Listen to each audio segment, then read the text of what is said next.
Welcome to the new Center for Research and Practice's public program titled Columnated Ruins Domino, Populism and the Collapsology of Global Contemporary Art. I'm Jenny, and I'll be the moderator for this session. Today, we gather to discuss the political and cultural landscapes of a new era of platform populism, algorithmic control, and the power structures of the contemporary art world. We ask, how can we confront the actual power structure instead of offering ourselves more and more refined filters? To start the discussion, I'd like to call Mohammad Salemy to present his most recent paper, Twisted Structure of Populism, published in #& Journal. Mohammad Salemy is an independent Berlin-based artist, critic, and curator from Canada, and is the organizer of the New Center for Research and Practice. Mohammad, the mic is yours. Yes, thank you. I just want to be brief. So everybody must have read the paper already. Hopefully they did. As a point of a set of suggestions about what is the structure of populism. But because everybody's read the paper, I decided not to bore you with giving a summary of it. You can easily do that yourself, or just give it to ChatGPT and say, give it back to me in 500 words or something, and you can summarize it. But I wanted to talk about is basically, I want to go back to a very important and foundational text that I think is key to relate the paper and what we're experiencing around the world to the world of contemporary art. And that, of course, is Greenberg's Avant-Garde and Kitsch. And for those of you who haven't read it or want a quick summary, Greenberg's Avant-Garde and Kitsch established a foundational framework for understanding the tensions between high art and mass culture. In his influential essay, he critiqued mass culture, sort of like populism, like popular culture, with what he terms kitsch, as a tool for manipulation across political systems, whether fascist, communist, or capitalist. He identifies a common thread connecting Stalinist socialist realism to Nazi propaganda art and American commercial culture. For him, all function as forms of aesthetic populism designed to pacify and control the masses through easily digestible, emotionally direct, and sentimentalized imagery. For Greenberg, kitsch is not an organic expression of popular taste, but an artificial product of the culture industry designed to cater to the lowest common denominator and reinforce ideological conformity. In this analysis, capitalist mass culture of Hollywood films and advertising and magazine illustrations serve the same function as Soviet and Nazi cultural policies. All act as instruments of mass persuasion and distraction through nationalist imagery, sentimental realism, and commercial entertainment. Against this cultural hegemony, Greenberg champions avant-garde art as a form of resistance, to put it in today's words. He views modernist artists, abstractionists like Kandinsky, Malevich, and later on the New York School, as engaged in an autonomous artistic practice that refuses to cater to direct market demands or direct state propaganda requirements. The Greenbergian avant-garde sustains the development of art itself by exploring new formal possibilities rather than reproducing familiar imagery for mass appeal. Greenberg's model proposes that in democratic societies, the cultural sphere must be actively protected from both direct commercial pressures and populist nationalist co-option. The role of institutions like museums, critics, universities in this paradigm becomes that of gatekeepers, preserving the avant-garde's autonomy against the mass cultural forces that might otherwise overwhelm artistic innovation. This vision of avant-garde art maintains a strictly formal focus on line, shape, color, but anyways, the idea is that by going super abstract, you avoid being hijacked or easily understood by political or commercial messaging. This autonomy of form protects art from the ideological clutches of the culture industry. That's how it goes. But Greenberg also recognizes a paradox in the avant-garde's survival. It has historically been sustained by what he famously called the umbilical cord of gold, the financial and intellectual patronage of an enlightened bourgeoisie. Though avant-garde artists claim an oppositional stance towards popular taste and market forces of capitalism, they had to rely on the support of a small, educated elite that values aesthetic innovation. This relationship for Greenberg is not a compromise, but a practical necessity. The avant-garde needs refuge within the capitalist system, almost in the belly of the beast, precisely to continue its experiments freely. So what I argue is that in our contemporary era,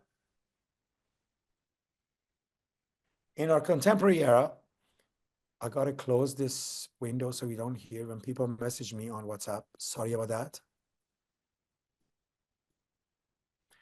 So I argue that in our contemporary era of social media and tech platform, Greenberg's model has become increasingly untenable for two key reasons.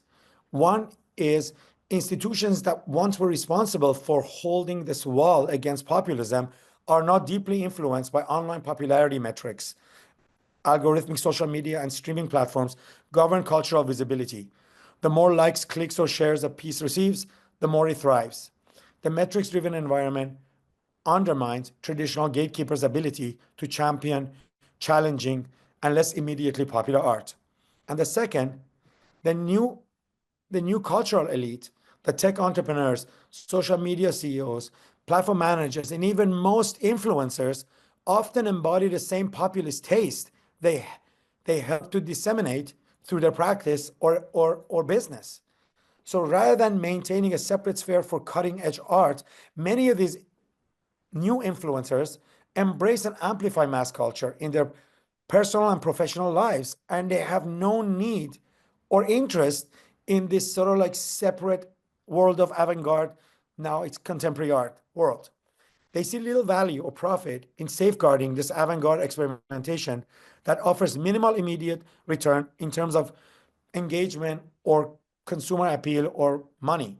So the Greenberg's ideal, the autonomous avant-garde protected by enlightened patronage, has eroded. What avant-garde art once found refuge in private salons, small journals, or specialized culture institution is now competes in a digital marketplace that prioritizes what we know. We already know what it prioritizes. So yeah, so basically, but I also want to say the fact that even Greenbergian avant-garde by the 60s had realized that it had to rely on popularization of the figure of the painter, whether it was Jackson Pollock or Rothko, create myths around them and give it to Americans through popular mediums of its time, like Time magazine, Life magazine. So it wasn't until they stopped putting just the paintings and put Jackson Pollock in the picture as the figure of the avant-garde artist and build mythologies around them in popular media. Really, the American avant-garde didn't really become popular in the sense that it penetrating the society, right? So the seeds of this uneasiness about both the avant-garde and populism of mass media was already there from 60s, but now it kind of becomes, to me, it kind of becomes like it's the end of this era at the same time that it's end of a lot of other eras that we can talk about. So I don't know how many minutes I spoke, but I think I spoke enough. So I think maybe we can kind of like continue on with the discussion and what we have planned. Thank you.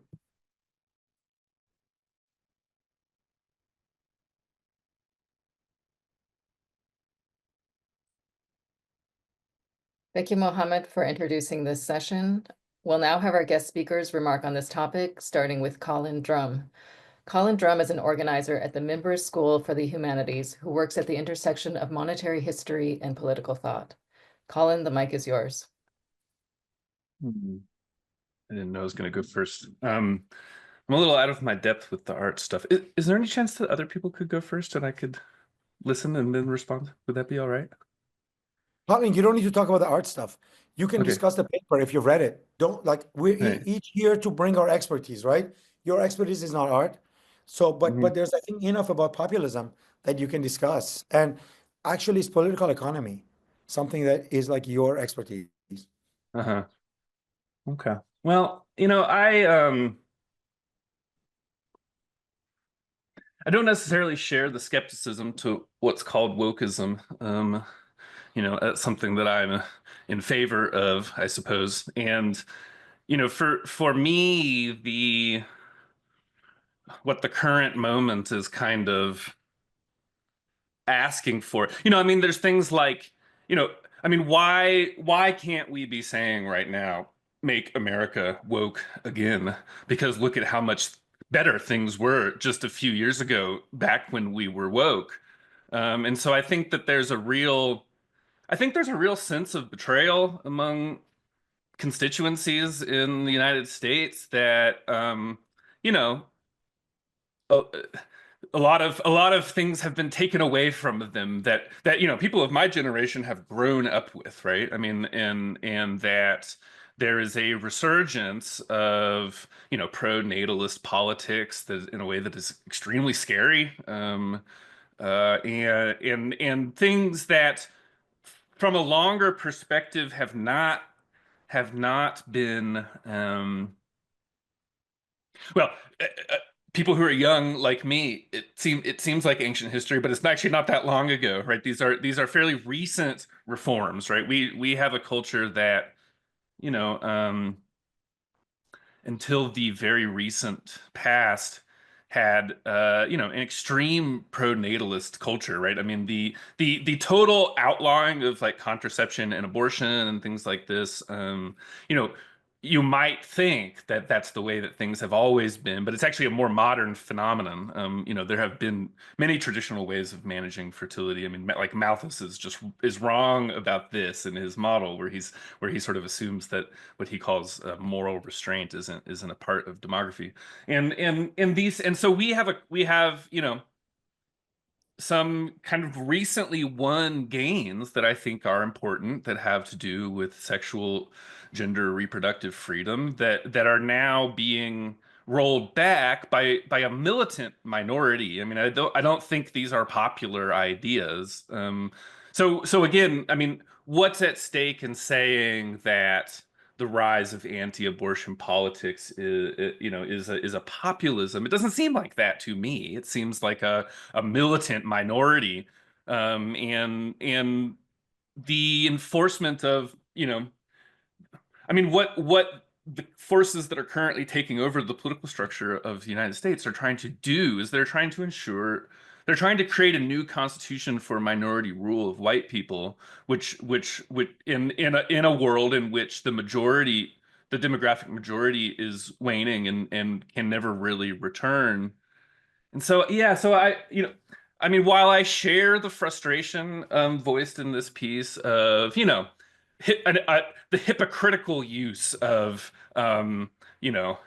woke washing or something by institutions and gatekeepers and things. I mean, I spent 10 years at the University of California. I understand the frustration, but to me, that's a co-optation of something that actually is valuable, and that I would like, now that we're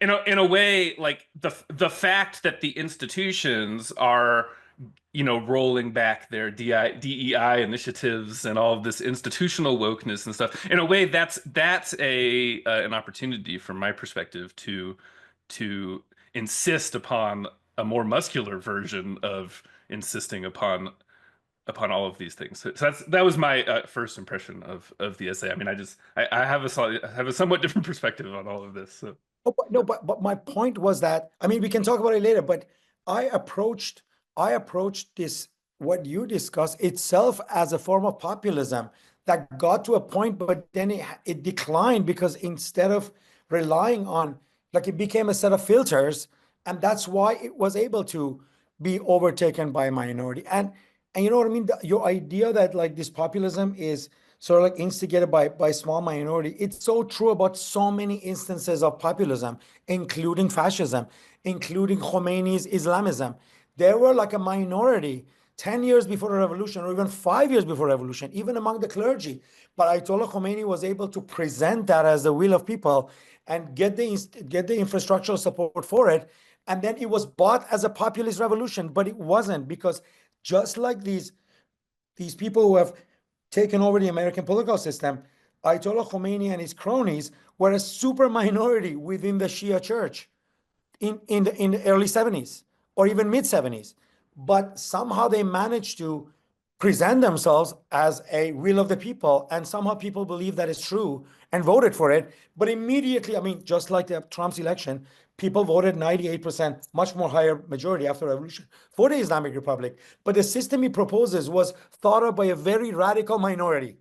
The most clergy kind of like didn't want to deal with, but they were also afraid of challenging him, and that's why is able within a decade he was established as the will of the people and a popular demand, right? And now we have to try to rewrite Iranian history in order to erase this claim that they were popular. You know what I mean? So just like a footnote, so I agree with you. So yeah, but the crux of it was that the woke trend was itself began as a populism, and maybe a good populism that we needed to maintain or sustain, but it fucked itself up. So that's it. So I don't know if you want to continue.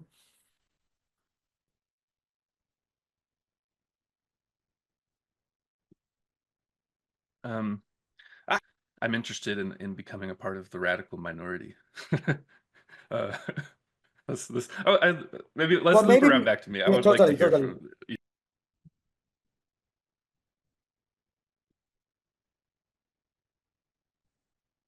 Okay, thank you, Colin. Our next speaker is Conrad Hamilton. Conrad has a PhD from Paris 8 University and is currently teaching at the Leonardo da Vinci University Center. Conrad, the mic is yours. I'm actually, I'm currently a postdoc researcher at East China Normal University, so I think we're going to have to update the biography. But thank you for the introduction, in any case. So first off, I want to say thank you to Mohammad Salemy, first of all, for writing this text, The Twisted Structure of Populism, which I think is very insightful with respect to some of the pressing issues that we're facing and should be read hopefully widely. And thank you also for the invitation to appear here and offer my comments. I'm no academic celebrity, and thus I do not take for granted, when people should elect to solicit my opinion. With that said, I wish to offer really just a few quite schematic remarks about the text. Obviously, we've discussed a little bit here. This text deals with the theme of populism. It deals with additionally, and really sees populism articulated across quite a wide range of different vistas and demographics. It also touches on what was previously described as woke washing, right? Or the use of wokeness, as it were, to defend sort of sclerotic liberal apparatus, and so on and so forth. And I want to say a couple of things. One thing I want to say, again, I did agree substantially with the text and its overall direction. I do have a few questions, and these, in a sense, were touched on before. One thing I think is it's interesting when we read this text that the definition of populism is cast extremely wide, right? So I think it begins with a kind of provocation in a way that the sort of radical liberalism or wokeness that we've witnessed over the past years would be itself a species of populism. And that is anchored in an overall supposition regarding, I believe, the importance of contemporary communications technology to populism as a whole. In other words, the idea that this owes much to the internet and to the flattening of traditional hierarchies, and thus this logic can be seen to be broadly evident. As we read on through the text, we find that populism, in addition to its most normal frames of reference, would describe, leftist movements in Latin America. I believe Lula was mentioned. Also, even passingly, we have a reference to Xi Jinping, right, as mobilizing certain populist elements. And I think that, of course, one might hesitate to call Xi Jinping a populist. Not that the article does exactly, but I think a lot of his populist aspects were sort of an institutional absorption of people who were doing things that were bolder, like Bojilai, for example, right? So there's a lesson that was taught to the party, right, by these sort of ascendant, more plausibly populist figures, as it were. I certainly understand, the thesis that Mohammad's putting forth, because it is indeed the case that across all walks of politics, other than the most retrograde and sort of hoary expressions, we can see the increasing importance of the exploitation of popular currents that are manifested online. I also have to wonder, though, when it comes to this kind of expression, whether it's not the case that populism, the definition becomes so wide that it almost begins to cease to have meaning at a certain point, right? Well, I think reading this text, one thing we almost see is that it's as if we're in this kind of populist a priori, right? That's defined by current technological usages that everyone will be affected by in one form or another. So while that I think is useful in its own way as a gesture, I think one thing that's potentially elided by this is the fact that normally, and it's not completely absent in the piece, to be clear, but normally when we speak of populism, we're talking specifically about expressions which run contra the status quo, right, within the politics of any given nation. This, I see it would also potentially problematize or throw into doubt the ascription of the term populism to this sort of wokeism in general. And this speaks to the kind of contradictory position, I think, of the text in this way, because while this sort of as what we could term wokeism is classified early on, or similar expressions are classified early on as a kind of populism, later we discover the ways in which this is deployed as a defense of the status quo, right? So I wonder if in the text, if it wouldn't be useful to make a more explicit distinction between, as it were, authentic, as it were, expressions of populism, which would thereby be defined by their opposition to the status quo. And that opposition, can be a bourgeoisie-led opposition, right? I mean, you look at Trump, I mean, I think it is a form of opposition, but that's not to say that it's, a proletarian revolution, obviously. But to differentiate between energies which are contra the existing status quo versus the sort of astroturfing or canvassing of populist energies for the defense of the status quo. And I think that's been something that's been more characteristic of the expression of wokeism, as it were, over the past few years.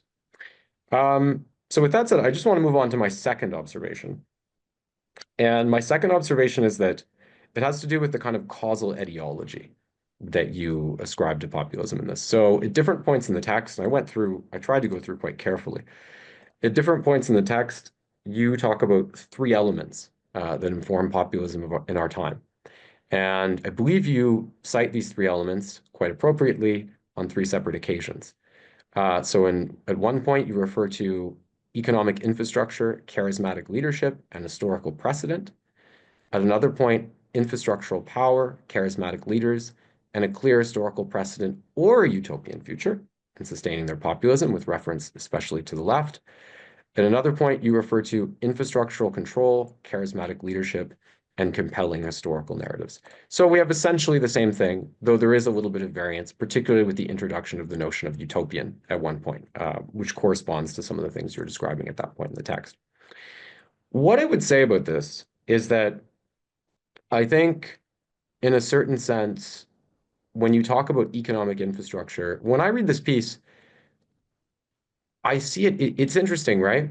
It's a kind of, there's a technological infrastructure, that is economic, that is characterized, owing especially to algorithms, social media. I mean, it's all very important economically, obviously.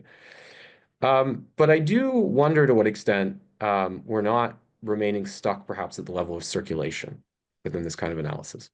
So Anna Kornbluh, for example, in her excellent book, Immediacy, has written about how, in a way, we're in a period beyond postmodernism, right? Whereas postmodernism is defined by this relativism born of a kind of informational overload. In our current time, information is rapidly channeled to us online, right? Little tidbits of video and so on that we sort of are inveigled by. And she relates this to a larger arc beginning in the late 70s that has to do with just-in-time logistics, and in general, the way that a rapidized process of consumption steps in for a lack of gains in the actual productive domain, right, or secular stagnation, right, in this sense. And so I think, without, certainly I don't think anything in the piece is wrong, but I think to develop this angle more fully, it would be very worthwhile examining, the economic canvas guiding these movements in a larger sense, as well as how that relates to the rhetorics they employ.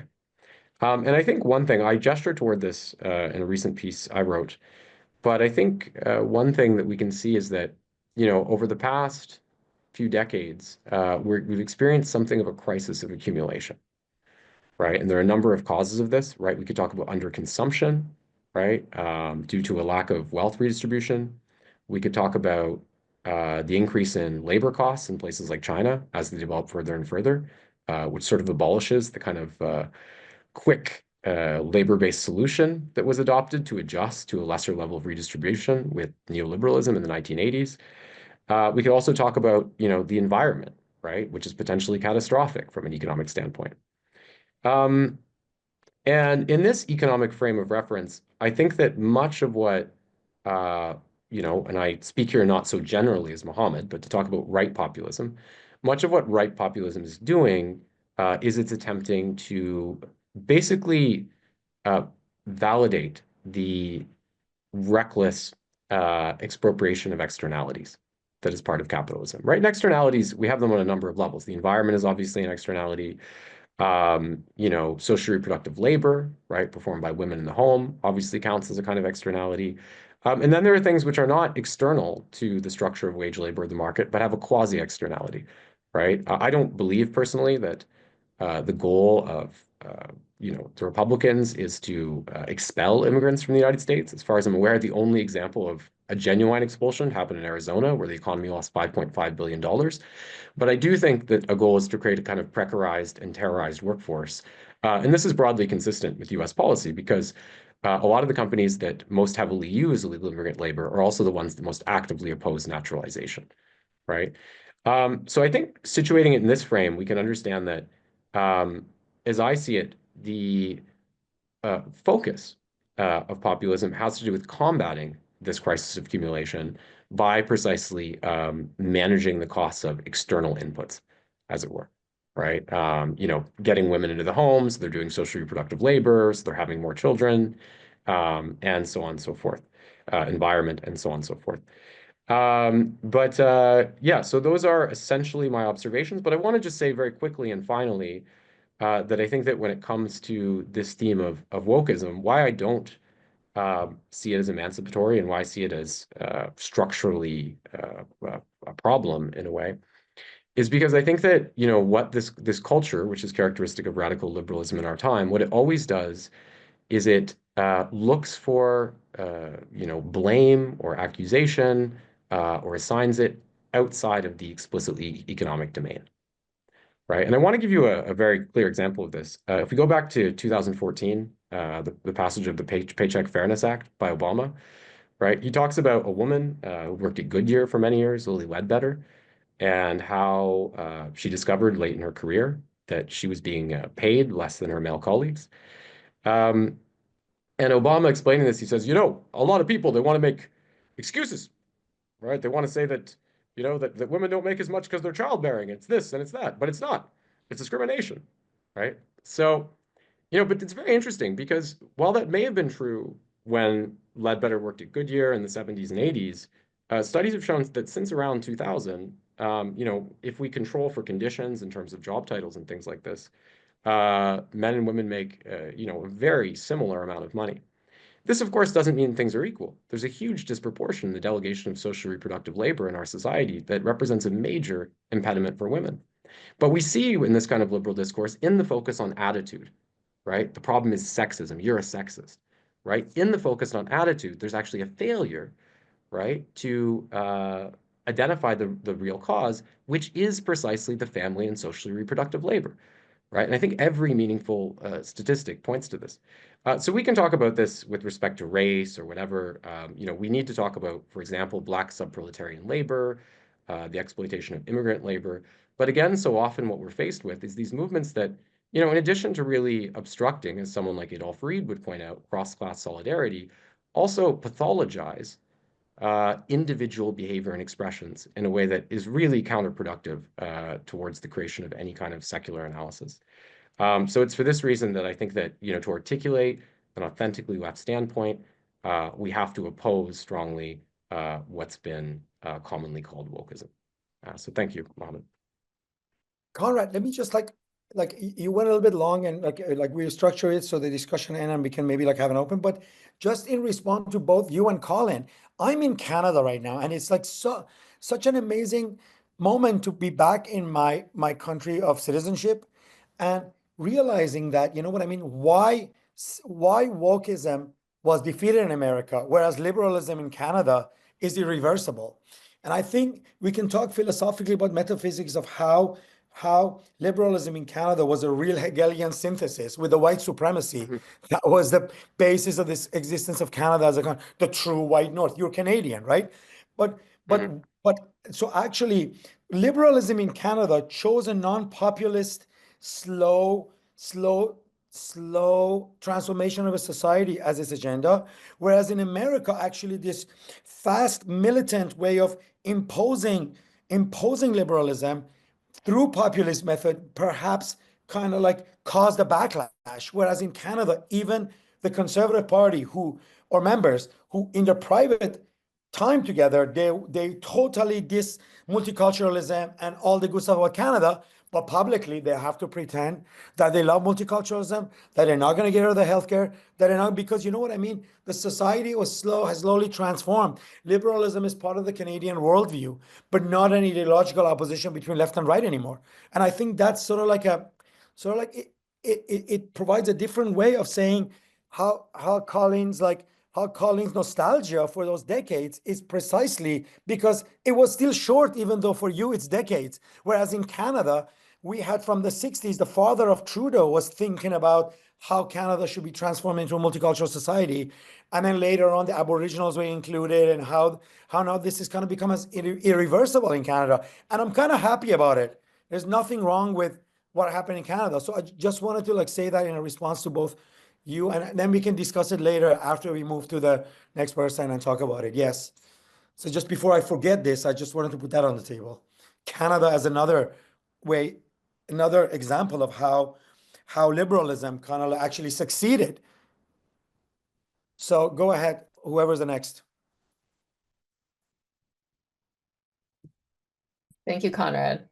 We next have artist and writer João Anjuto, whose work examines how new technologies reshape labor, institutions, and economies in contemporary art. João, the mic is yours.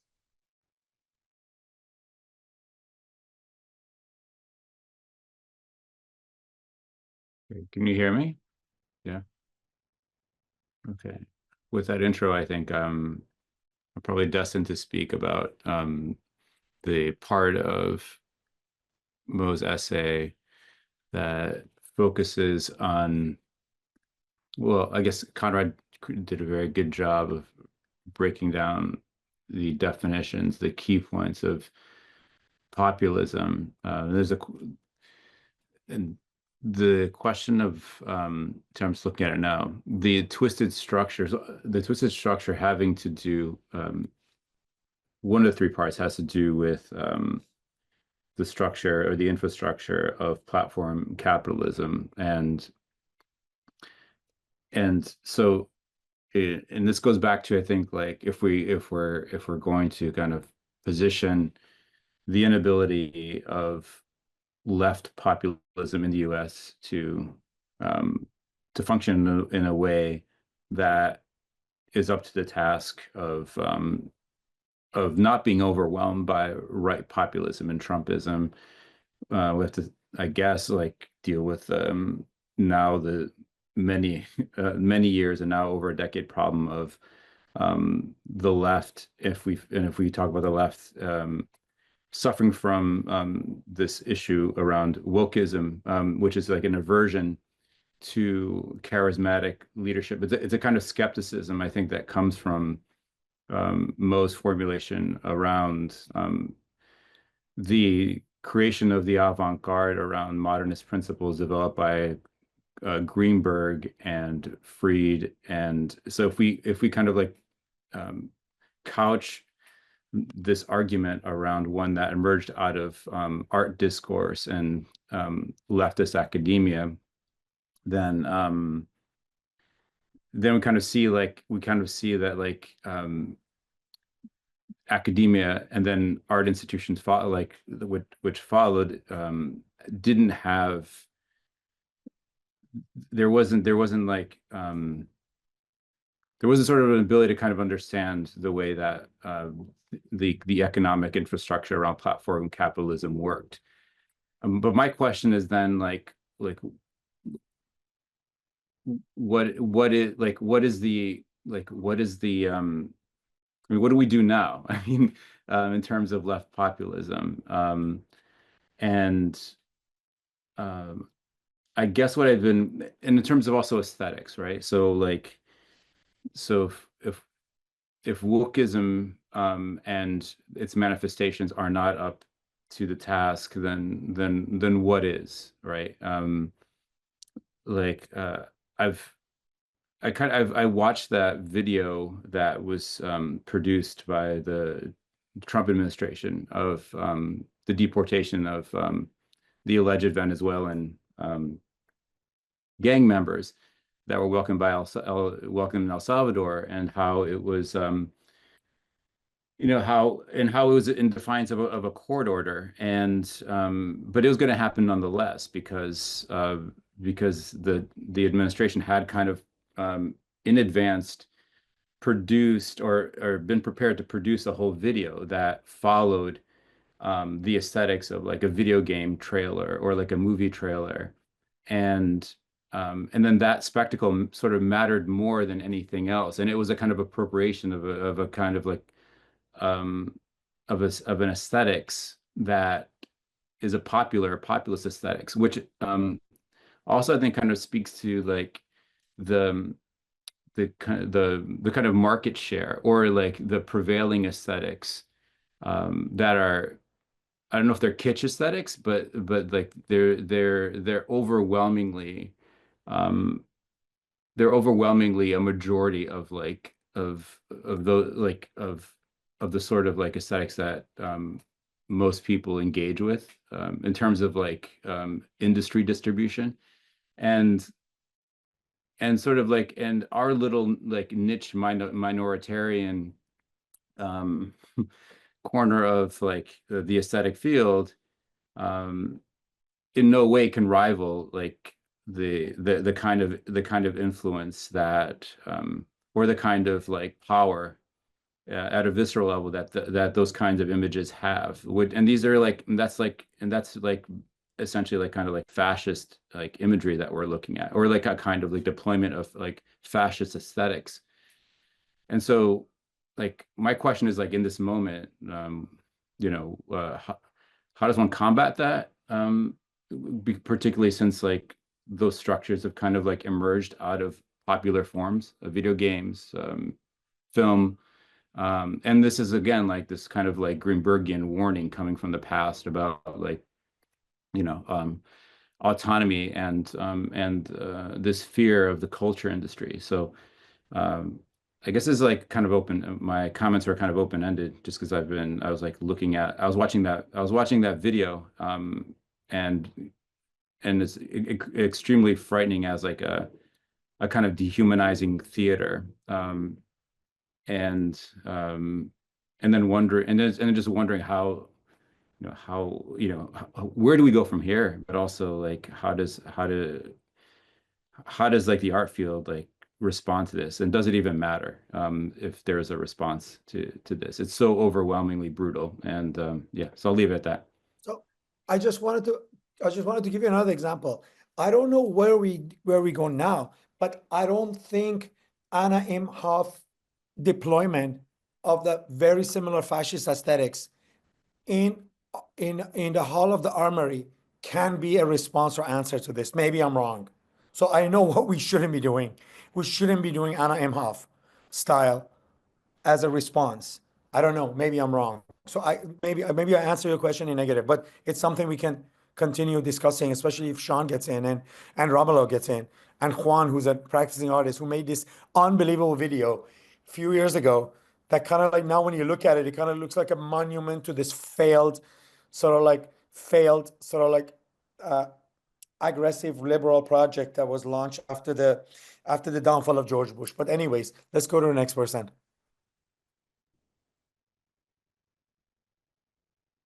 Thank you, Joao. Our next speaker is Juan Obando. Juan is a Colombian artist and associate professor at the School of Art at Arizona State University in Phoenix, whose work focuses on the critical intervention of social systems and the subsequent production of video performances, post-digital objects, and screen-based installations. Juan, the mic is yours.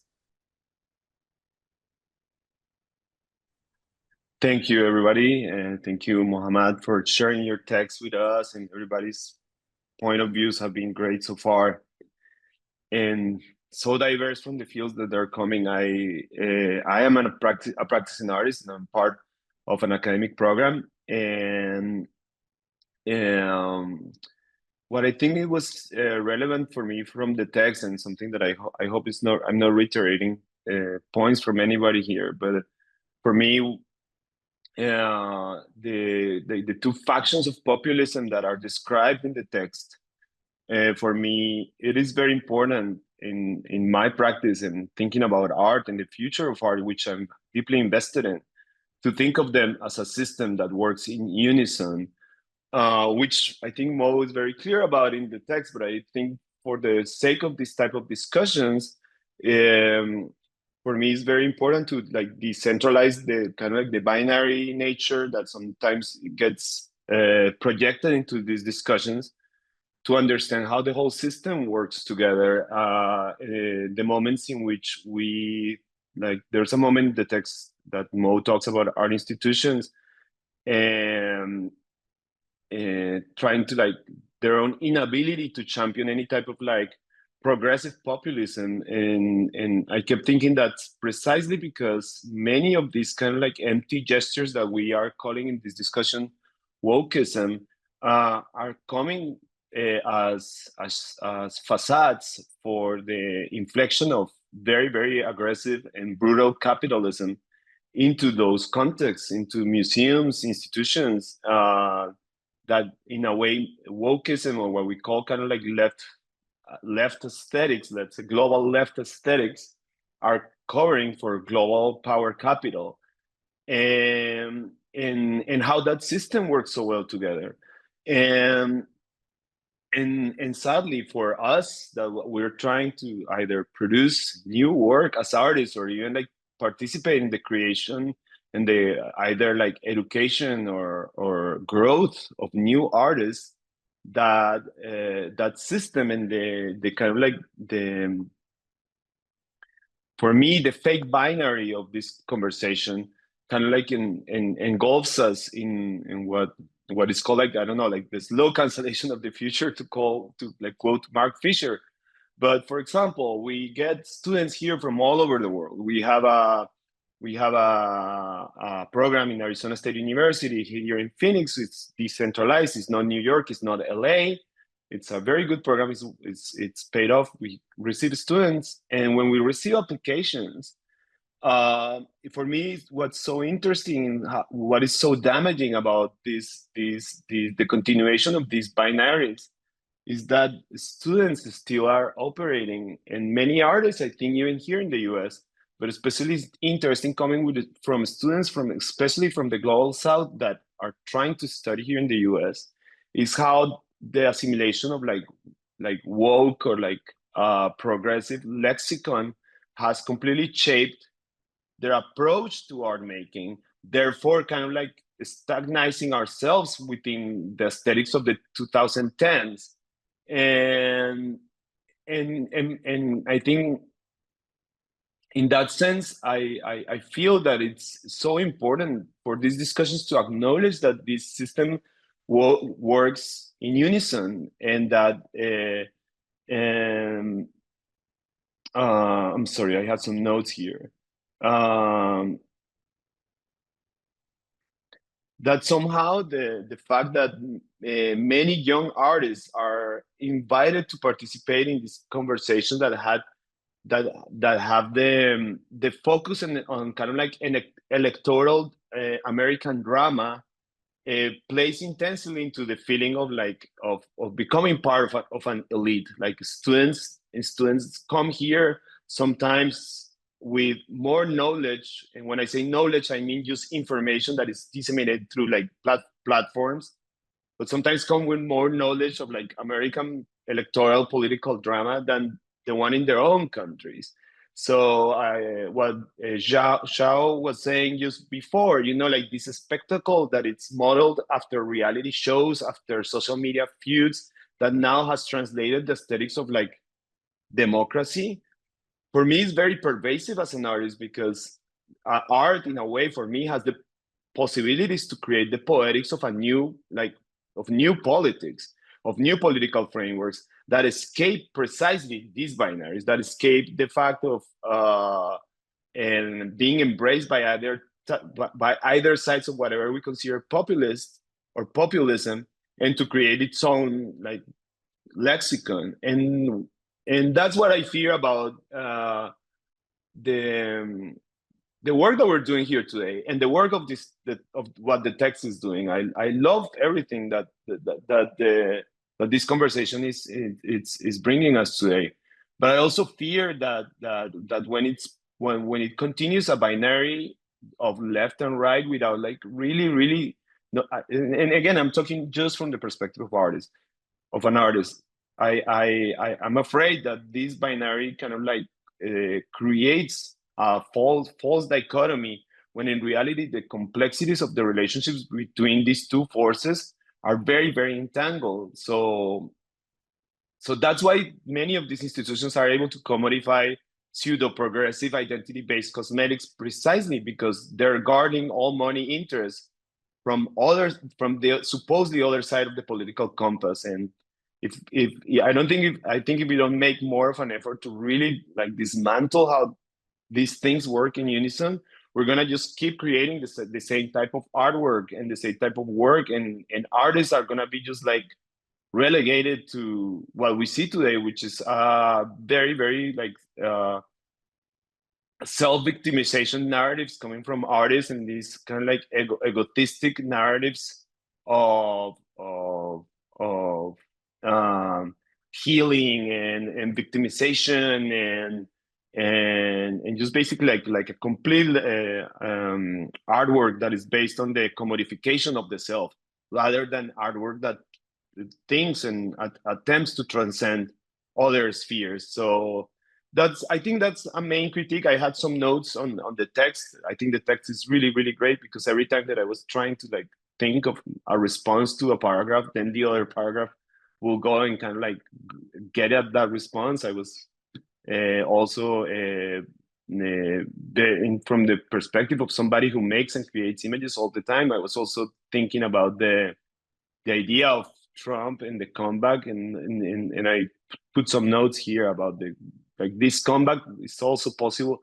It's not only in the text. There's some point in which the text is that the comeback of Trump is enabled by his reliance on exaggerators and falsehoods and the dominance of certain media platforms. But I think the comeback is also possible because it made it visible to a massive and global scale and a population that this supposed like liberal movement that had control of the platforms before 2020 or 2024 had also the authority and the censor to the platform any force that deemed a danger to the bubble that it has constructed around itself. So I think that people also can see and people can feel. I don't think that people are so easily manipulated. Of course, we are being tried to like, if you think of the algorithms that are all around us and how they can try to manipulate us, I think there's a possibility for that, of course. But I think the algorithm is also still in a very like dumb moment. It's still learning a lot from us. Think about the stuff that you get promoted in your feed. There's many times that that doesn't match at all to your like interest. And I think that people can still see, and I think people could identify themselves with the figure of Donald Trump, because it also like personifies a certain type of like iconography, that like heroic iconography that some of you have referred to in your previous intervention. So I think that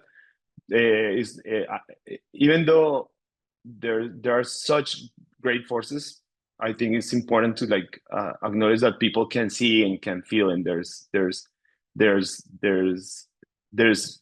force in that feeling, and not necessarily it's a rational force. So yeah, no, that's basically my intervention. So thank you. I wish we could go further, but that was it.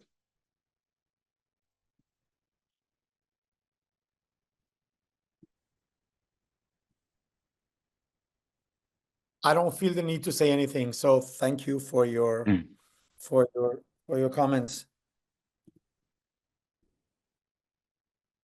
Thank you, Juan.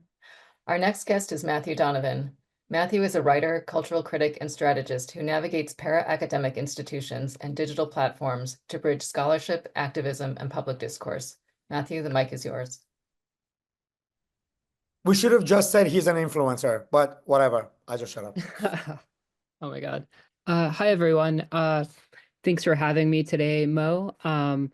So today we're here to talk about populism. And I come here as somebody who studied at New Center with both Salemy and Adams, and where these ideas have long been debated, and also somebody who has worked in activist spaces, led critical reading groups and grassroots organizing.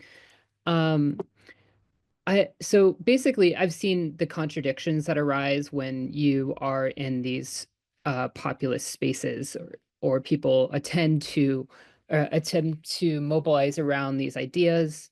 Like, try to imagine how to create a documentary when everything is supposed to be horizontal. It's a complete nightmare.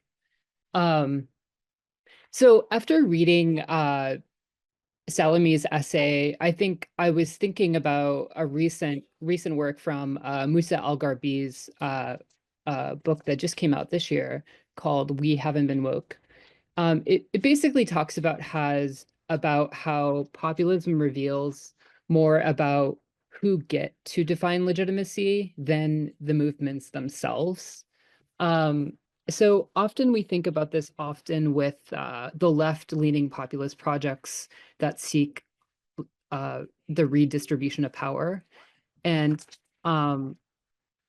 which are often dismissed as being impractical, naive, and dangerous. But right-wing populist movements who seek to consolidate power are treated as forces of nature and are thought to rise as inevitable. Think of how Sanders' movement was derided as pie in the sky, while Trump's nativist rhetoric was coveted as a tone of somber inevitability after he won the nomination within the primary. Why is it that when the left calls for change, it's utopian, but when the right calls for it, it's simply a tide of history? I think that's an important question to ask ourselves. Salemy writes that, quote, populist messaging thrives in a media environment structured around hypertension. But as somebody who works in the podcasting space, I was just at a podcasting festival, and for instance, most of the companies that were there were companies like Sony, iHeartRadio, Spotify, Patreon, Substack. And these people basically own a large majority of the stakes, like 64% of all podcasts that are listened to, like the top ranking ones, are from YouTube, Spotify, and Apple Podcasts. If you look at Michael Siciliano's work on creative control, he basically pointed to how most of these most listened to podcasts and YouTubers are downstream from global capital and algorithmic practices, copyright laws, and these types of things. We didn't realize that most influencers have an army of lawyers, stylists, etc., but they do. So, and 18% of the top-ranked podcasts are still from legacy organizations like NPR and the Wall Street Journal. So, a lot of what supposedly gained Trump his win was these populist techniques through podcasting and YouTube shows. But these things are still in line and downstream from global capital, in the same way that the legacy organizations are. So these platforms do not just host content, they also control discovery. And I think this architecture of these platforms still dictate who gets heard, how often, and under what conditions, of course. And we all know these things. This is very obvious, but the interest of content managers and advertisers become entangled with what appears to be listeners' feed. But what was the promise of an open democratic media space turns into another illusion of access shaped downstream by global capital. So like I said, I feel like this is kind of obvious. I just don't think that we often talk about how podcasts are still under the control of basically new legacy organizations. I think also Colin Crutch's idea of post-democracy is helpful. He talks about this theory of post-democracy, a world where democratic institutions remain intact, but their function is hollowed out. Elections happen, but real decisions are made in the boardrooms, not ballot boxes. Again, this follows this same conundrum that we're in right now. We appear to have more democracy, but we're still in the same conditions. We see in the US where overwhelming public support exists for universal health care, higher minimum wages, and climate action, yet legislative action never happens. Think of Fukuyama's idea of autocracy. Because elected representatives no longer serve the electorate, they serve capital. Salemy argues, quote, populism is both its left and right forms thrive on crisis. But I ask, what if the real crisis is democracy has already been privatized? What if we're post-democratic? What if populism isn't a break from politics as usual, but the only kind of politics left? Consider how industries manufacture crisis. In the wake of the 2008 financial crisis, the people who caused it, the banks, hedge funds, are the ones who benefited the most from it. The public was told austerity was the response. Meanwhile, populist leaders wrote in not to dismantle the system, but to direct people's anger towards scapegoats. Also, at the same time, this is when platforms were scaling on the backs of cheap real estate, covered in Platform Capitalism by Nick Schernick.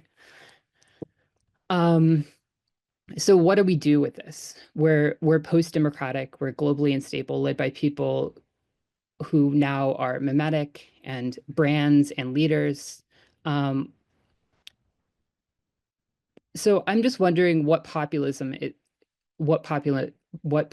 remains when democracy no longer functions. We know that we want to be part of populist movements, but the populist movements that we have been a part of have largely failed. This symposium is wanting to rethink the frameworks, but a lot of that has to do with not thinking, but doing, and being a part of groups is very difficult, especially for people who are heterodox or think differently, because orthodoxy is how we also build movements. We have to have a shared idea. And I think that is just the other contradiction that we're left with, even though we want to romanticize populism. How do we create cohesiveness among people who largely like to disagree? And that's where I will leave everyone. Thank you. Thank you, Matthew. I have a couple of things quickly to say in response to you. One is that I didn't want to go as far because I totally think we're post-democracy, and I think my idea of post-democracy is even more brutal than the author you quoted. But I just thought, A, it's just going too far, and B, it might sound like I'm celebrating this sort of like the downfall of like the post-war democratic sort of consensus, global consensus that sort of like America and Western Europe upheld, and then by the end of the Cold War, it was kind of like extended to the Eastern Europe and the former communists. They tried it in China with Tiananmen Square, didn't work out, right? But I didn't want to go as far as like but that's a great discussion to have about that.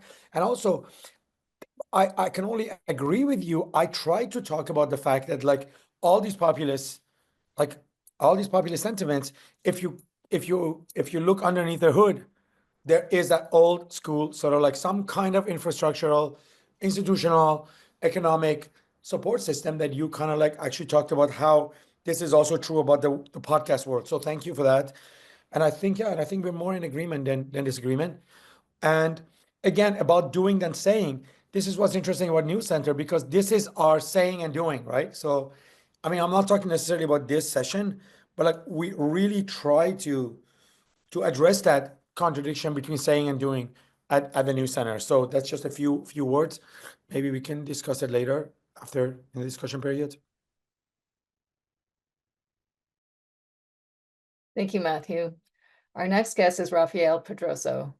Raphael is a Brazilian independent scholar whose work explores Marxist ecology, media theory, and political economy in the Anthropocene. He holds a certificate from the New Center for Research and Practice. Raphael, the mic is yours. Hello, thank you very much. Thank you, Mohammed, for inviting me and the guests who have already presented for their amazing delivery so far. And also thank you, Jenny, for helping with the organization and moderating of the session.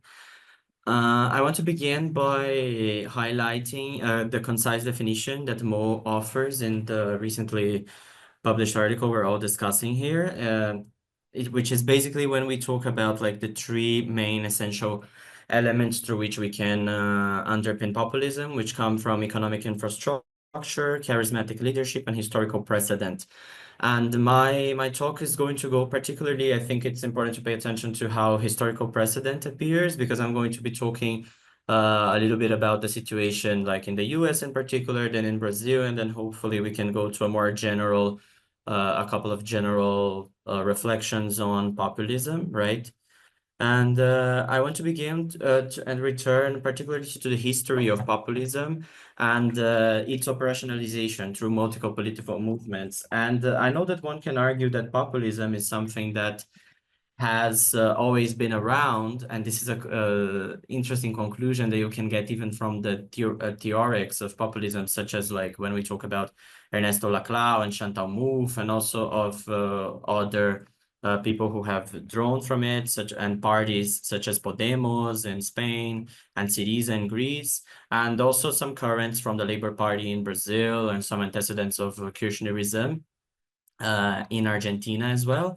So I'm going to talk about like this particular conceptual matrix of populism as it's mobilized by Chantal Mouffe and Ernesto Laclau, and how it sort of maps and how it can teach us something about the current predicament. So the first thing to note here is that both Laclau and Mouffe, when they talk about like on their own theories of populism, which served as the basis for those political experiments I mentioned, they are dealing with their own failed and fraught participation on the 60s movements for emancipation, and particularly on their solving their grievances with Marxism and crafting a theory of democratic socialism. So their attention went for that purpose, right? The second thing is about they're also setting what they call a formal grounds for a politics that the left has adopted after the 60s, which I think that a lot of you can recognize was a sort of a march through the superstructure in a way. So instead of like a whole uptaking of the state and the visualization of the state as a neutral apparatus, it was a lot about like conquering the states institution by institution, and also talking about like a far more wide path towards revolution, right? And the third thing is also that they want to signal a clean break with the Marxist theory of the state, and particularly the one that Althusser always was the main culprit of, and based a lot of the subsequent theories about the state. So that means that populism has, in a way, been always about like navigating those fields that Mo has mapped politically. And there's one particular part of their theory that really catches on to me, which is that they are not really they never talk about solidarity, which is a language that we have kind of used to talk about struggle and to talk about like uniting different political blocks for a political objective, but they talk always about demands. So what are the demands? And how can demands become equivalent? And equivalence here has a particular meaning because of like Marxist political theory as well. So that's what they try to do over there. And populism, we have to reflect whether populism is a new tactic that has to be seized, or is it just a clarification of the boring inner works of all the democracies from the 80s and even before up until now, and what we leave is merely a flow of those dynamics towards the right, much in the same manner that it has already begun on the left before. And Laclau himself, when he talks about populism, he would say that populism can be found in most ideological contests. So there's populism as long as there's a difference between those from above and those from below. What changes is, of course, who is above and who is below in a way. And this coincidence is not a surprise, because in fact, when we talk about the 80s and 90s on the global north, while it may seem that it's a new thing for the global north, the global south has been dealing with those dynamics for a little while ago. And I want to leave that clear, which is that the current historical iteration of populism does not begin in the US and then comes to Latin America, a movement that would sound far too familiar because we take so much from America, from the cultural sector and intellectual trends and everything. And but it's actually the other way around. The movement that was called populism could be visualized, for instance, on the pink wave in Latin America on the early 2000s with Lula's own election, the Kirchners in Argentina, Evo Morales in Bolivia, José Mujica in Uruguay, and Michelle Bachelet in Chile. And those are the actual, like some of the first actual culprits of leftist populism. And they are actually what became the foundational to the first failure of leftist populism in the global north, which could be traced for both Bernie Sanders and Corbyn, right? And then had like a small victory with Obama in the US, but a very, like, let's qualify that victory right there, right? And all of those governments, even though they had different dispositions and bases of power, they had in common a challenge that was dealing with the institutions of their own countries. So in Brazil, for example, they were dealing with like the government that was impeached by Dilma Rousseff, a successor to Lula's in the Labour Party.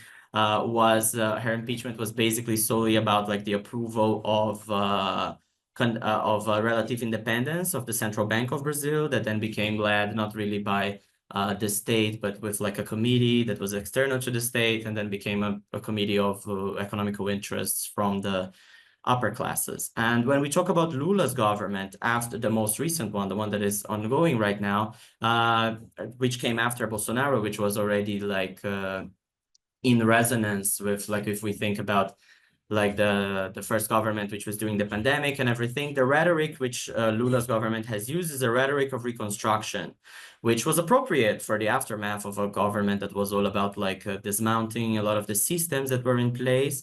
But the issue lies here that with a tight election and a Congress minority, in doing so, like the leftist government became the picture perfect vision of the establishment, which is a movement that is very similar to what happened to the Democratic Party in the US. But then again, here it started against this particular image that has actually come before, which is the first government of Lula in the early 2000s, right? And now here differently, like we have managed to do something that in the US, Save the Difference didn't happen, which was we have institutional constraints on Bolsonaro running again. He's declared ineligible so far, and he has been like prosecuted for a conspiracy plot in which the murder of Lula, his vice president, and the chief ministry of the Supreme Court were all sort of being ventilated and planned against his allies. And the odds in the upcoming election seems to be either in a centrist or right-wing candidate that will kind of replace Bolsonaro, but try to extract this political capital. And I want to say that this spells a fragmentation on the left, but also on the right, as they fight for the spoils of Bolsonaro's political capital. With the deindustrialization in Brazil, the main sector that has been the ballast of our commercial surplus and the financier of the right's political capital has been the agricultural export sector. And pro-US analysts in Brazil right now, they are a little bit in shambles. They don't know really what to make of the empowered return of Donald Trump, because basically we always had this rather image that the US was the ideal of a democracy, right? Which is fraught. And in mainstream media, it's a laughable hypothesis, but this is what was being propagated in the mainstream media, which is attacked right now by Bolsonaro, but kind of became defended by the group in power, like the leftist party. And adding insult to injury, in spite of having a rather jolly and liberal image in media in general, Brazil is actually extremely ripe ground for conservatism.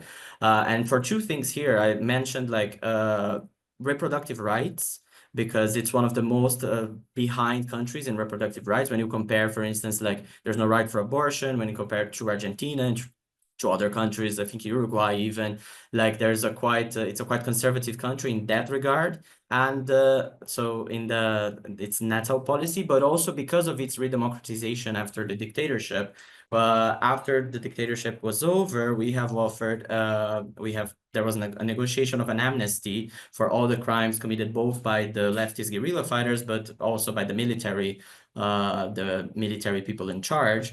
And it didn't end with a type of prosecution, such as like in Argentina, for example, that was reawakened and revised the whole process of dictatorship and then became an actual campaign for the demilitarization of society. So here we have to deal with those things, which makes the whole ensemble quite dangerous.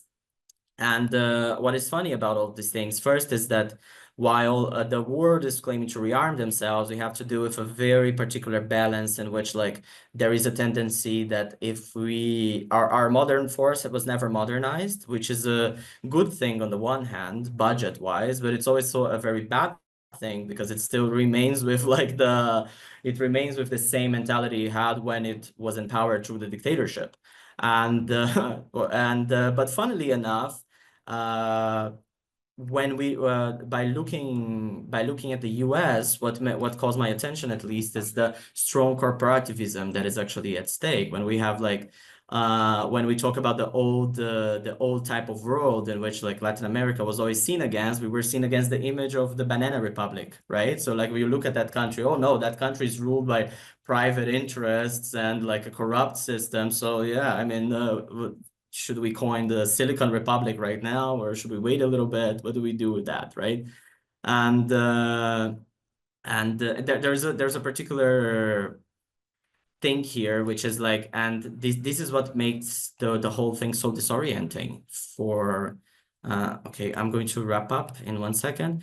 The whole thing so disoriented for the current media, which is the fact that the sort of imprint of America is these main democracies falling down and then becoming both like a follower of a trend that we have already been through, but also a sort of picture of our future, perhaps.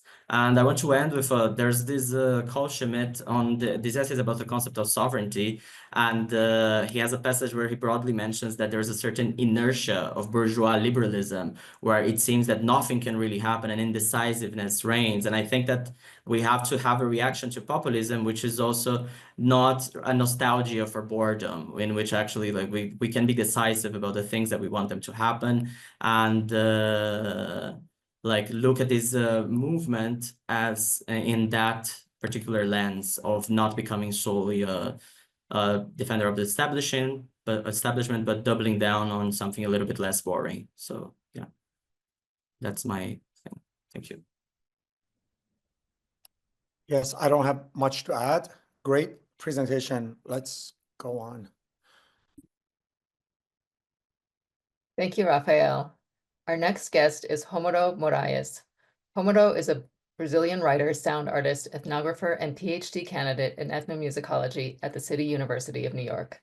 Homero, the mic is yours. Hi, thank you. Thank you very much for inviting me for this. Very exciting to talk to you all, like no filter, I guess. And I'll try to kind of talk to a little bit of what Rafael was saying, which I think was very relevant to also my points, and maybe tie it to what Sean's gonna say about art or whatever, and maybe make circle back to Mohammed's like for introduction, I guess. And I think I have a sort of like a different perspective than most people here, which is I'm kind of like I don't think populism is a very good is a good thing at all. And then I think like there's this Milor Fernandes quote, which is a Brazilian kind of like comic cartoon writer, I guess. He says that like I'm not left wing, I'm not right wing because it is the right wing, and I'm not left wing because it is the right wing. Um, and I think that should apply to populism as well. Like I don't think we should be left. I don't think we should be right populist because it is right populism. I don't think we should be left populist because it is right populism.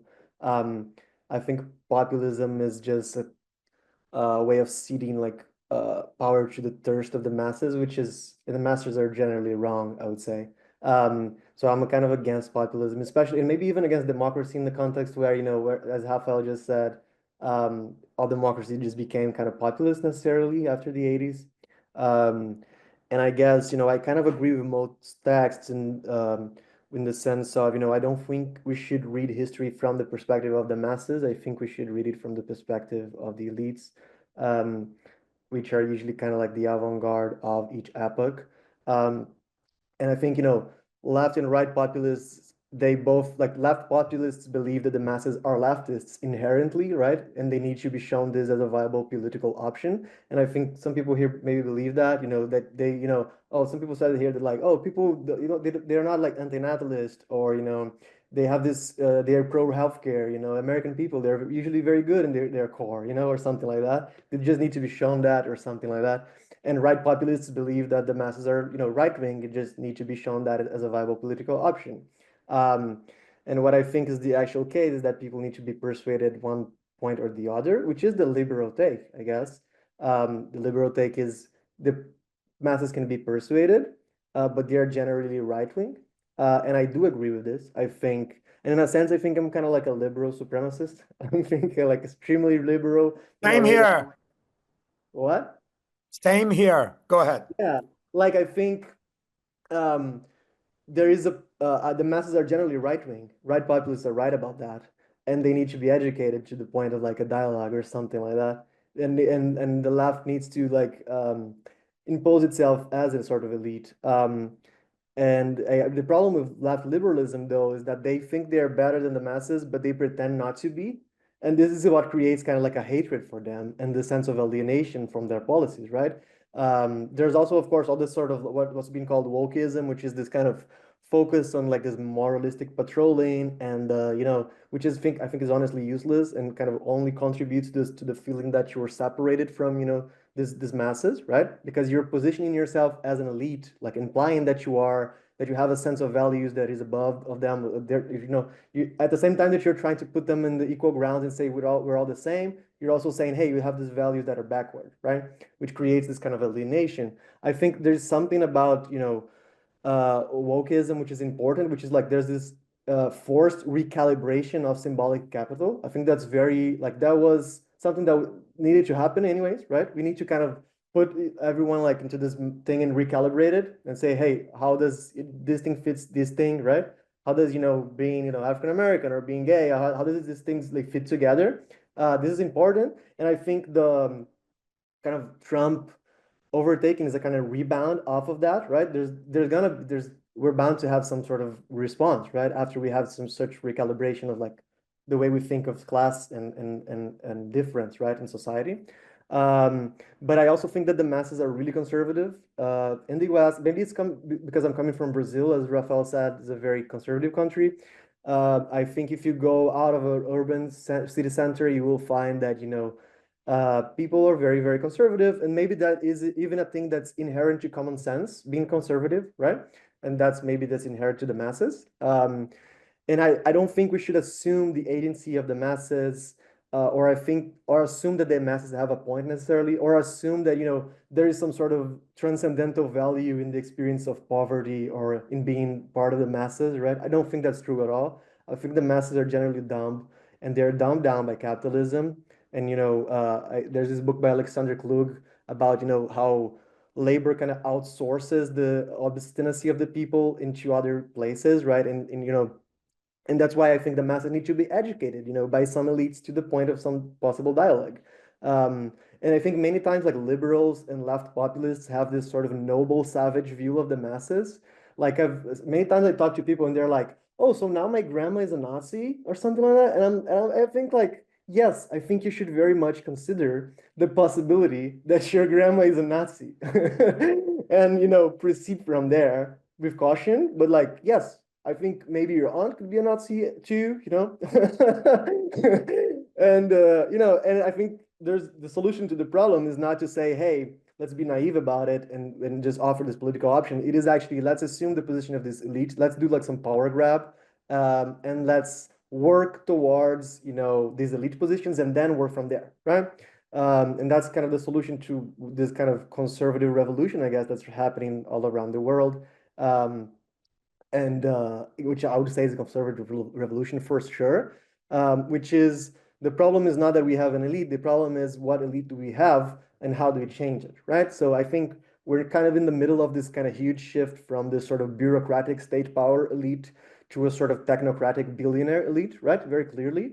And because this, are the new people that are able to kind of distribute the content, which is content is our consciousness, I guess, is how we call it now, is content. They are the people who are distributing that, you know, and I think and the elite is kind of delegating the human intelligence to this in this new way. And I think the means of communication, you know, they have always been since, you know, at least the end of the 20th century, or the end of 19th century, even the sort of history of political governance is the history of media apparatuses, right? I really like, I think there's Attali book, Jacques Attali, the book Noise. It starts with like the epigraph is by Adolf Hitler, and it's like, without the radio, we would never have conquered Germany, I guess. Very good epigraph for a book, and also kind of radical, but also I think to the point, yes, media has always been like that, right? That's the main way of distributing content, which is consciousness. And the problem is that the current power grab is by a bad elite. And because they are dumb as well. They're as dumb as the masses, and I think they're equally uneducated, and I think they hate like art and everything that's good about the human spirit. So that's the problem with them. And I think the only way to buffer that is through a kind of war of positions, really. Like I'm pro like a sort of Gramscian thing, or maybe like a reversal of, you know, the cosmogenesis, I guess, like a Batesonian thing. You know, we need to kind of grab the tools, really. I think like cultural Marxism should be a real thing. I don't think it's a real thing, but it should. And I think we should embrace some like agencies and think tanks as well. Like I think it's interesting how, you know, the left has been positioned to in this place where it needs to defend the CIA, which I think is like interesting. Like, yes, the right is dismantling the CIA. Maybe we should get the CIA for us. That should be like, you know, why didn't we do this before, you know? And I think like what right-wing people think is like a conspiratorially commanding of the world. We should actually do that, conspiratorially command the world.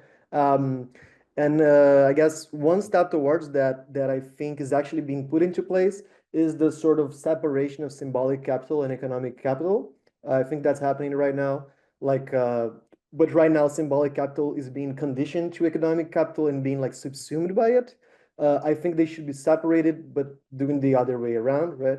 And maybe this is going to happen, like if we get some sort of post-scarcity situation, or, you know, AGI or whatever that happens. I don't know if any of you think this is going to happen, this is close, or if the current power grab relates to that. I think it pretty much does. Like I think billionaires are grabbing power because they are pretty sure that some form of artificial intelligence is going to take over government. And that's why they're kind of stripping down government as well to be able to replace it with this new thing. And I think that's what Trump owes to Musk as well, right? If you think about like what exactly is driving Trump to give Musk that much money, because he already got the presidency, right? He doesn't need that presence anymore. But actually, maybe it's because there's another revolution going on in the back of like AI. But maybe that kind of post-scarcity situation, if it ever happens, maybe it leads to some sort of separation between symbolic capital and economic capital, and productivity can be defaulted as a social currency, and we kind of maybe look into some other types of future. I'm kind of like optimistic about that, I guess. I'm like an accelerationist. And that's what I wanted to say. I guess a lot of stuff I just babbled. I hope I was understandable. Romulo, great presentation. Well, from where I'm standing in Canada, I totally see that as like the success of Canada is actually that. And you look at what happened with the Liberal Party, right? Like the guy that was advising Justin Trudeau for the last God knows how many years, Mike Carney, who was the head of Bank of England and Bank of Canada, kind of was rushed as this sort of like almost like they're saying it, the populist center leader who's gonna like stand up to Trump. And actually, all the indications before Trump's threatening of Canada in terms of both like absorbing it into America and tariffs has created a strong shift against the Conservative Party in Canada. So conservatives who were guaranteed victory in the next election are losing their support, and everybody's rallying around Mark Carney. And Mark Carney is kind of like this, yeah, he's elite. All he has to do is stop wearing suits that are like $6,000 and start wearing some plaid, and just kind of like he's going to be this elitist liberal who's going to stand up to Trump. So yeah, I think you had a lot of like important point. I think Colin was kind of hinting towards this kind of stuff too. So I think we got something to discuss actually. And I think maybe Conrad, as a Canadian, is going to be the person who says, I don't think so. But let's just see where it goes. Do I hop in and say I don't think so yet? No, should I Wait. begin? Let's just go for the end, because like let's just continue on. I'm the only person who's intervening right now, and maybe I shouldn't anymore. But we're gonna get to that. I don't think so very soon. Don't worry, you're Okay, gonna good. get your share. Thank you. Thank you, Homro. Our final guest is Sean Tatel. Sean is a New York-based art critic and founder of the Manhattan Art Review, an independent platform for critical art reviews. Sean, the mic is yours. Thanks. Can you hear me? I forgot I had a mic and I just plugged it in. It's working? Yeah, okay. Yeah, as a art critic, I think, my frame of reference is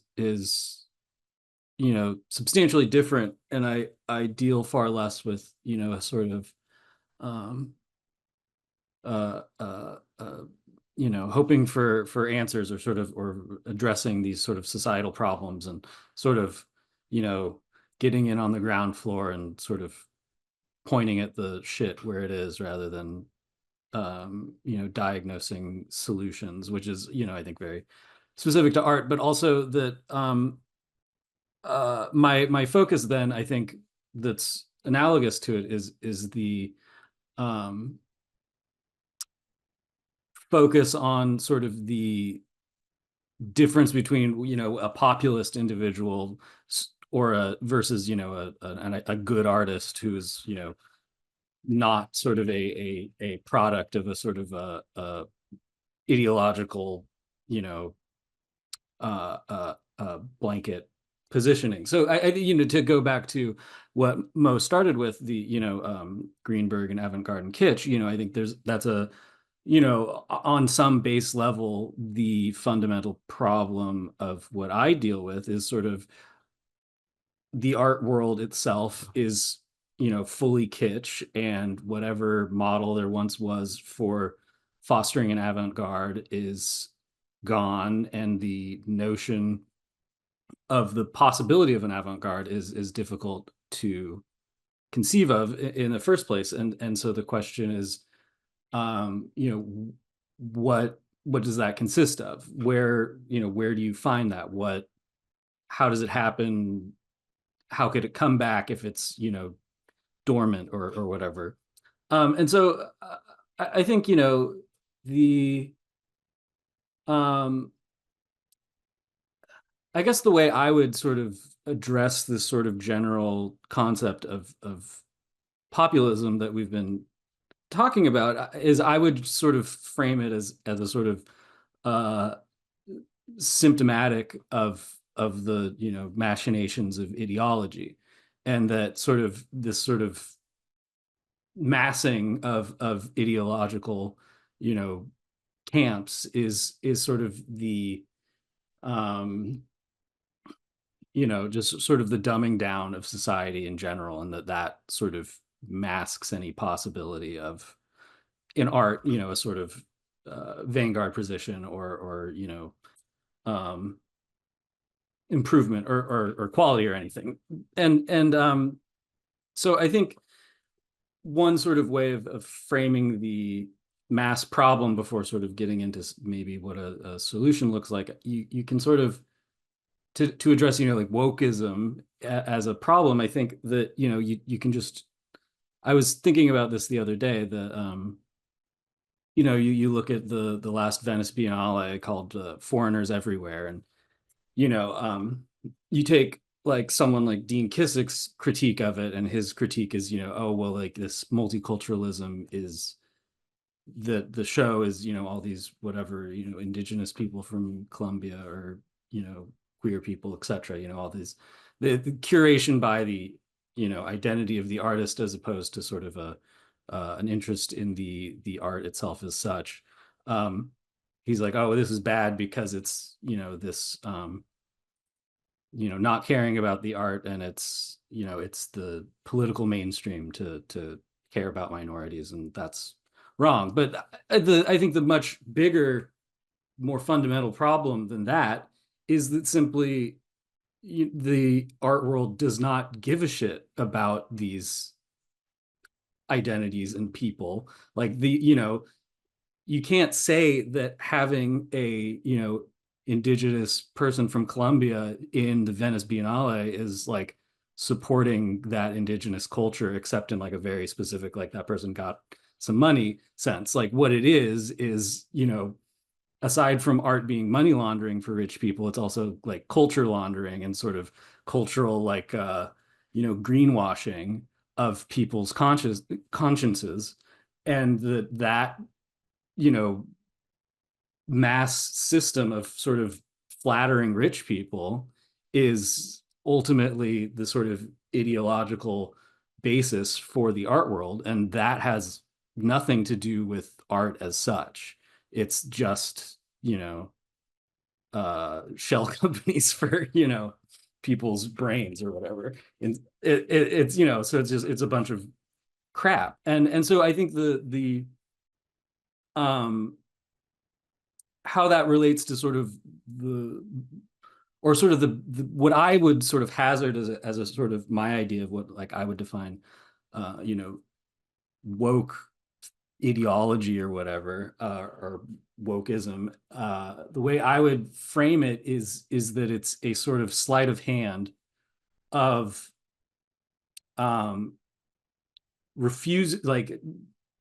pretending a sort of diffusion of the individualized subject of, in this case, of the artist, by the foisting of the identity category as like basically I individually am valid because I am such and such, which is not a politically radical movement. What it is it's like a self-aggrandizing narcissistic movement of negating sort of the content of art in the first place by emphasizing the by the again rinsing through of this sort of ideological position that makes it above sort of, and this is whatever, like stuff 10 years ago, like when I was starting to get into art and stuff, was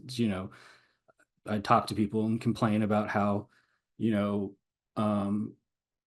socially it felt like you couldn't say anything mean about a woman artist because then you're a misogynist, and like that's the basic logic. And I think the sort of uncritical basis of the art world that has been the norm for 2 decades plus has been an attempt to sort of foist an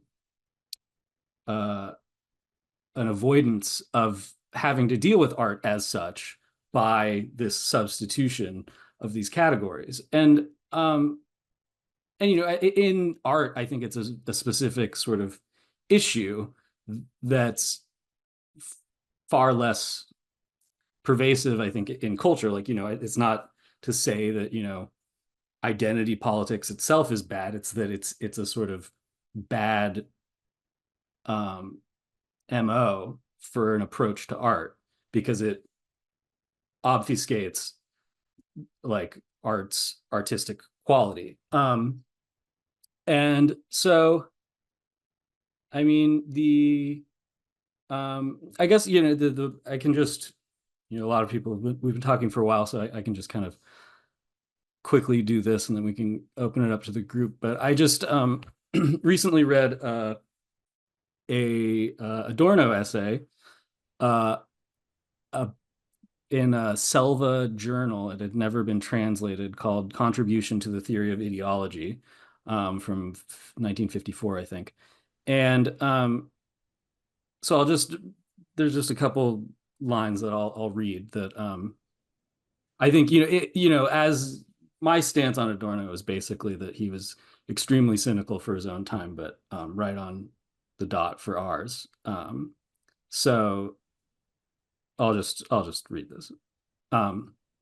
If for a moment I might recall that art is the most faithful historical seismograph, It seems to me that without a doubt there is a weakening which places contemporary art in the most extreme contrast to the heroic era of modernism around 1910.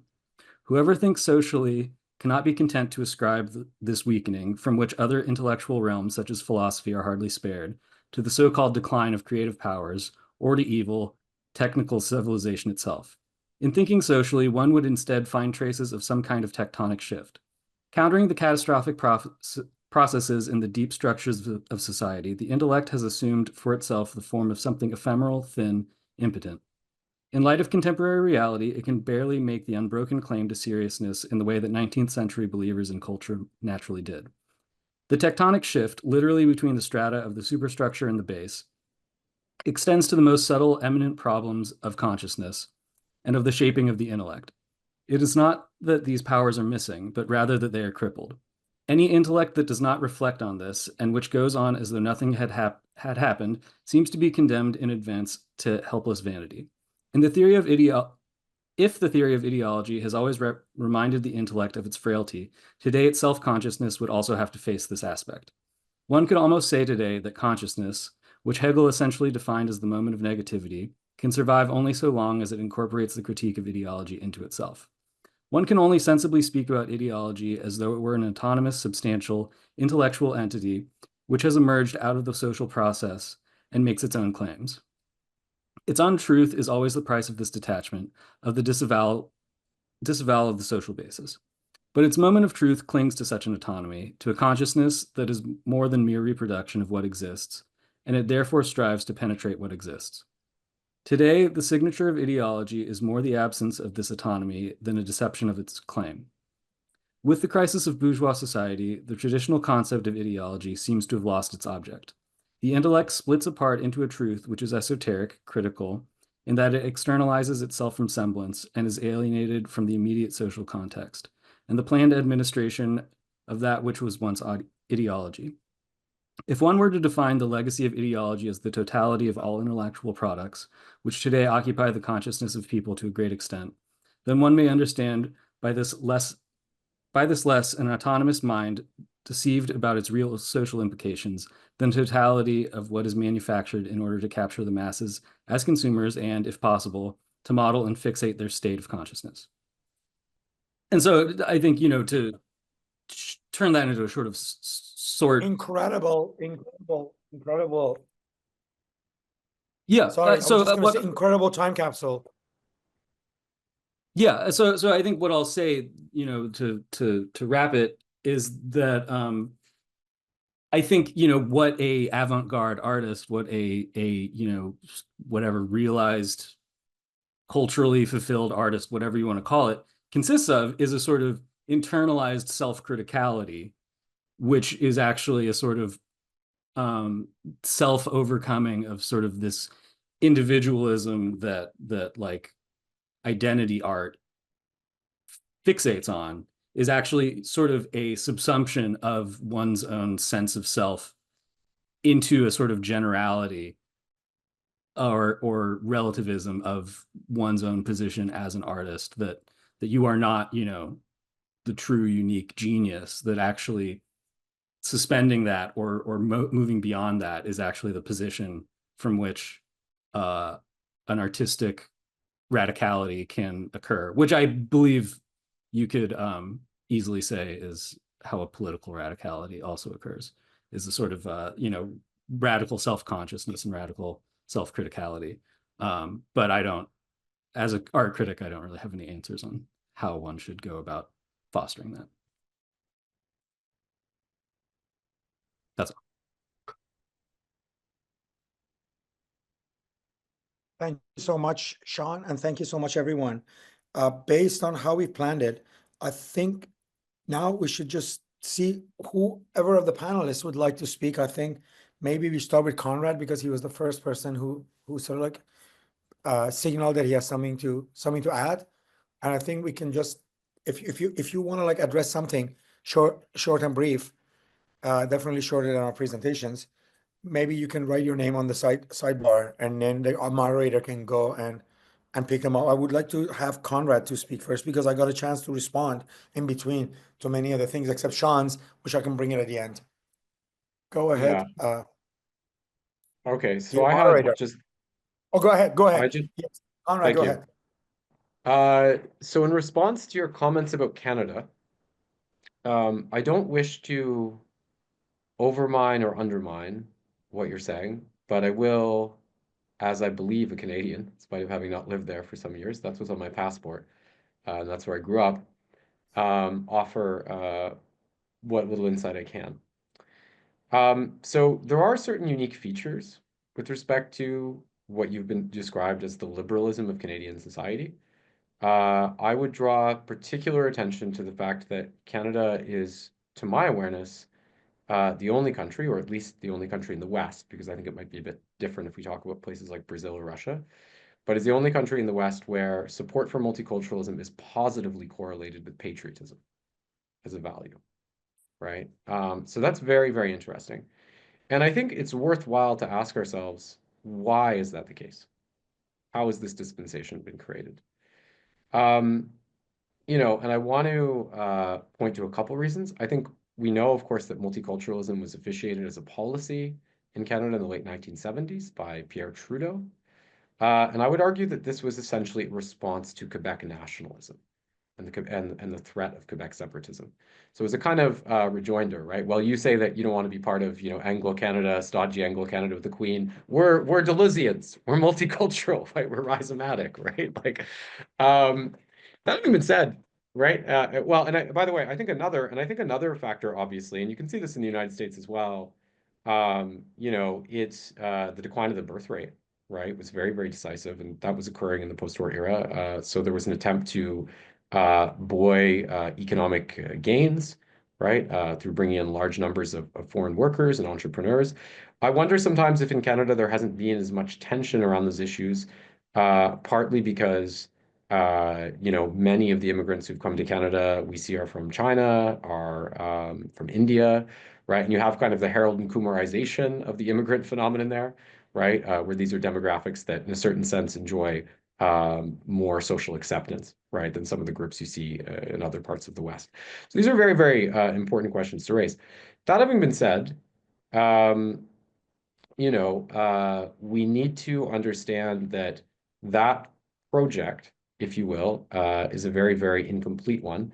Of course, we can't really subsume the issues with Indigenous Canadians under the heading of multiculturalism as such. And even to this day, I have a cousin who does Indigenous rights law in Calgary. There really is no substantial mechanism, right, for dealing with Indigenous issues. And we know we have revelations of mass rapes or deaths in residential schools, communities without water. These are very, very severe issues indeed. Also, albeit less extreme, the Quebec issue is, in spite of separatism having been defeated for a time, it has never been resolved completely to satisfaction, right? We're afraid of seeking reform to our constitution to do away with things like a pork barrel Senate, because no one wants to upset the status quo. And we know also that, I think it was under Harper, that Quebec was granted nation status within Canada. And of course, Pierre Trudeau himself took offense to this, right? But it speaks to the persistence, right, of these demands for a certain kind of national recognition, even within that context. So I just want to shift and say one more thing. And it's related to what we're getting at here, and it's related to someone like Carney, for example, and the prospects of that. Romello was talking, I think, for the need of a kind of liberal authoritarianism to step in and combat the specter of the far right. He reproached the liberal left, as it were, with being too egalitarian in its outlook, and thereby inviting the charge of hypocrisy. In terms of this kind of liberal authoritarianism, I want to stress that this is what we've been seeing in the past few years, right? This is absolutely what's going on. Even the fact that, Mohammed pointed to Mark Carney, but I mean, if you look at, the use of the security state to prosecute someone like Trump, if you look at more diffuse manifestations such as cancel culture, right? If you look at institutional gatekeeping, I mean, we see this all over. But this can't succeed, right? And the reason that it can't succeed is because it doesn't have the support of the public, right? The issue here is not extremity, right, measured in and of itself and as a political category, right? The issue is, are you going to succeed in carrying forth that agenda? And the reason why this isn't supported by the public is because if you look at what we term liberalism, it is not the liberalism of the post-war era, right? That took, the Russian Revolution and 2 world wars to destabilize bourgeoisie society to the point that it was willing to accept the class demands that made it powerful in that way, right? That enabled the kind of authoritarianism we saw from someone like Roosevelt.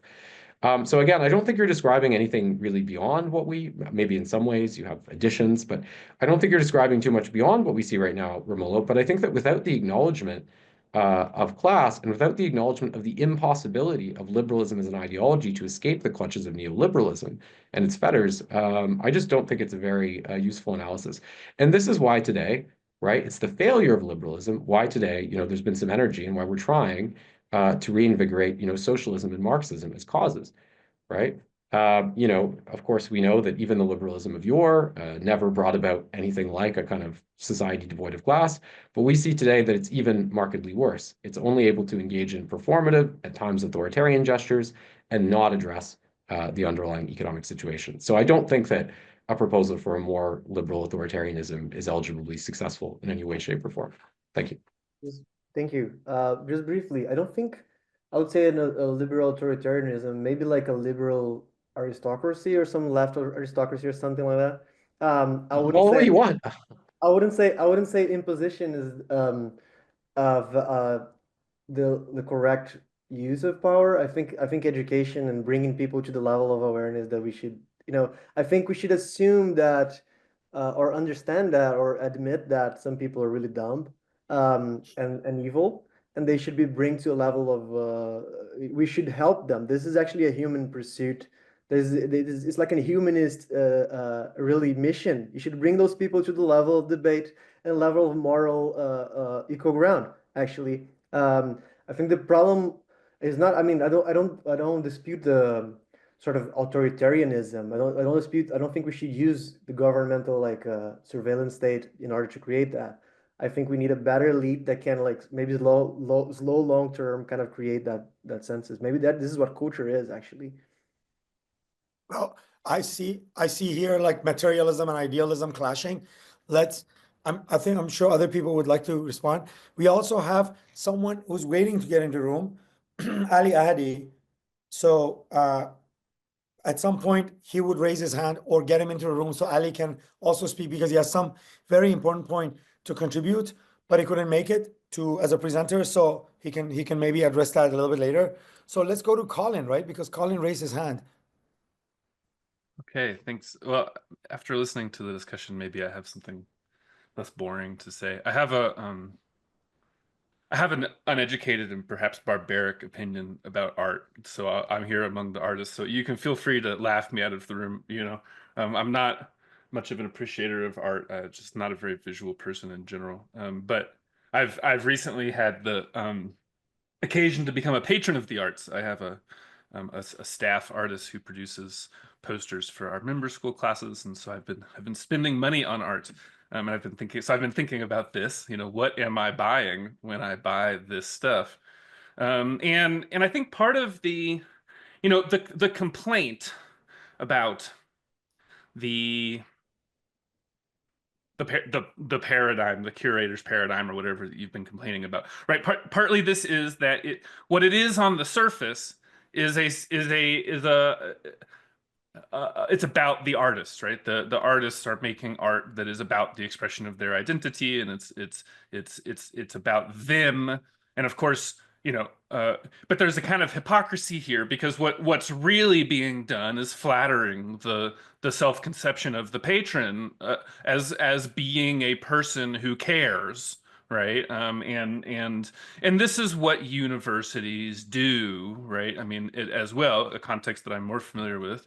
I mean, when you are a minoritized person in the university, your job is to be the spokesman for that identity so that the university can collect you. And this is frustrating, right? Because, some of my friends, they say, well, I want to write about I want to write about medieval history. This is also interesting, but I have to write about I have to write about how I'm Black, and this is all very frustrating, right? So what's really happening is the flattering of the self-conception of the patron. But what's on the surface is the flattering of the artist themselves, right? And this paradigm has kind of taken over from what I understand to be maybe a 20th century paradigm in which the artist is a kind of thinker, a kind of thinker, a kind of social critic. They intervene or things like this. And as somebody who studies mainly the pre-modern world, and again as somebody who has been paying to commission art. And thinking about the political economy of how art has been done for most of human history, which is that it is. I mean, the job of the artist is to praise the power and beneficence of the patron. I mean that's what artists do. And I wonder. I mean, here's my provocation, right? Feel free to laugh me out of the room. I mean maybe you all should embrace that. I mean maybe instead of either being thinkers and philosophers and social critics, or presenting yourself, an aestheticization of the victim. I mean, maybe you should find some people who you want to be more powerful so that they can exercise their beneficence and create artworks that praise their power so that they could become more powerful. Okay, there's my ridiculous opinion about art. So take it as you want. Yeah, I'll just jump in and say that I think that's perfectly fine, and I think the point is very accurate, that art has always been tied up with patronage and flattery.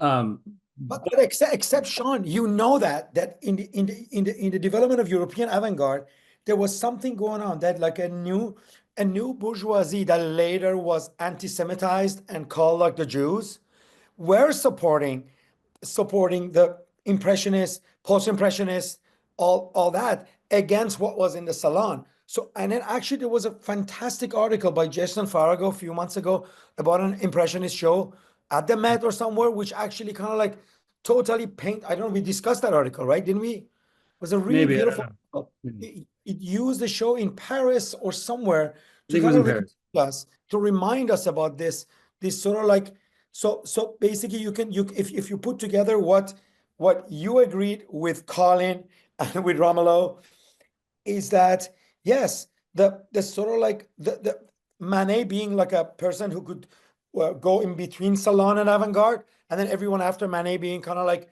excluded from avant-garde and having to develop its own world, kind of culminating in World War II, and then America officializing them after the war.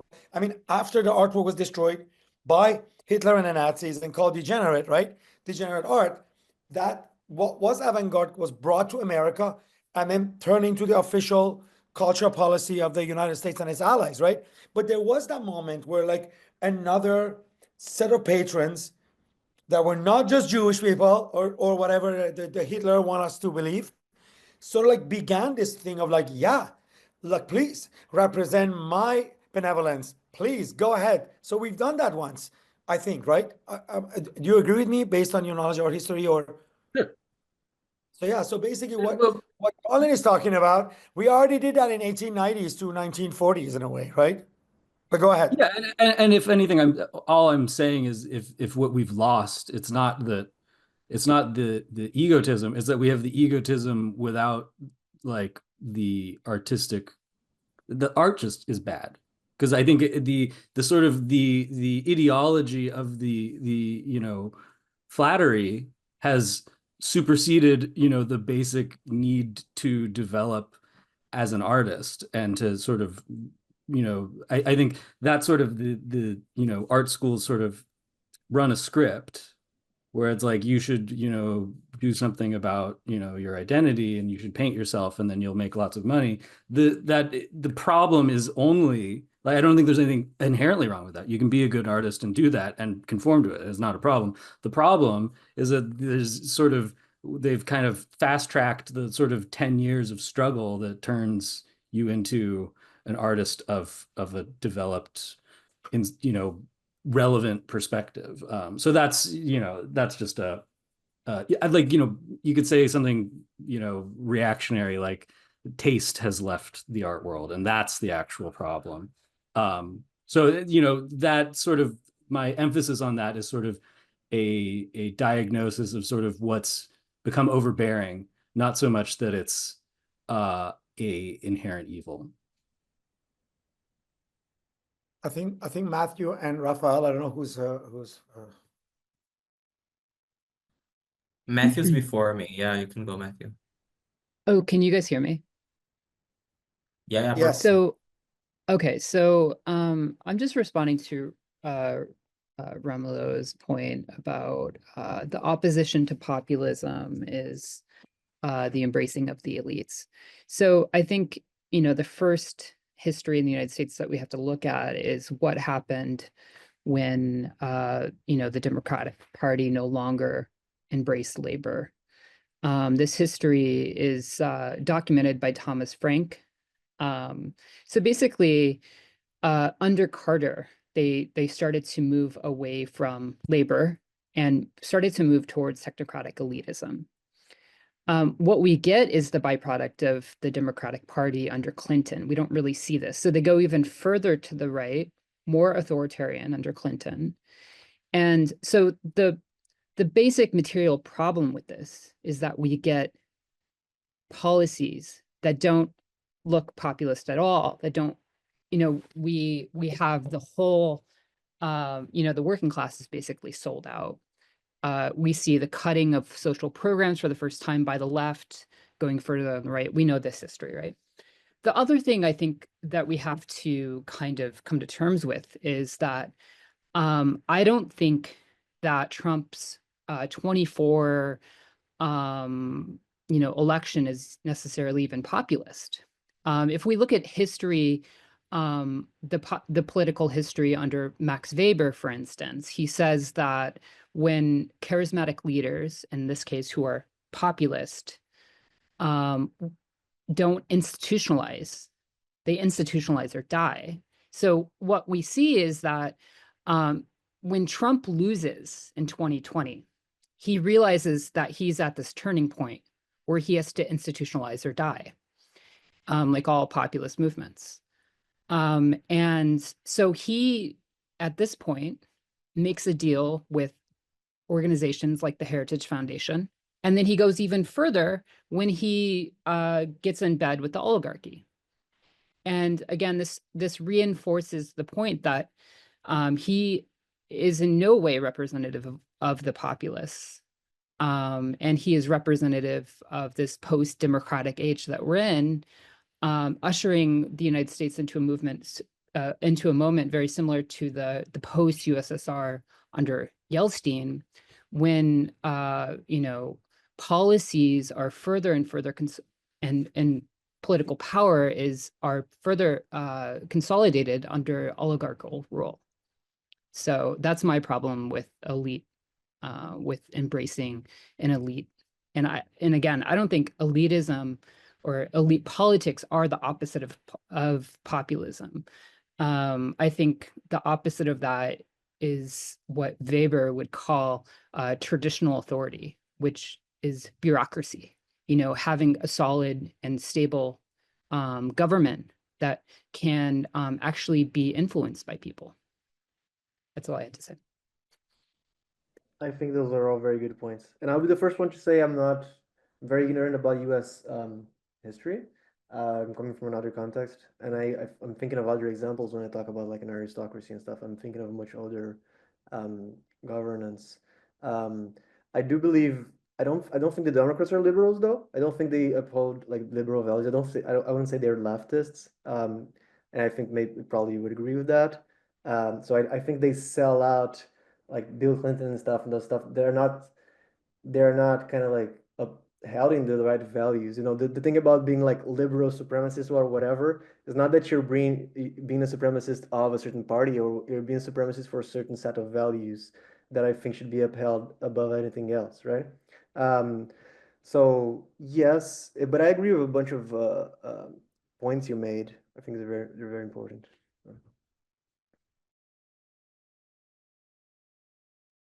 Yeah, just the last point is that the most liberal period in the United States was under largely bureaucratic rule of the Democratic Party. There's another thing that's gonna make in relation to labor having a lot of control within the party. So basically, we don't have a labor party anymore, and that's the problem. Yeah. So I think the bureaucracy, I think that you have a point on that, but I think it also like it's solid grounding its kind of stability, it emerges from something which is still the belief in like popular, I guess.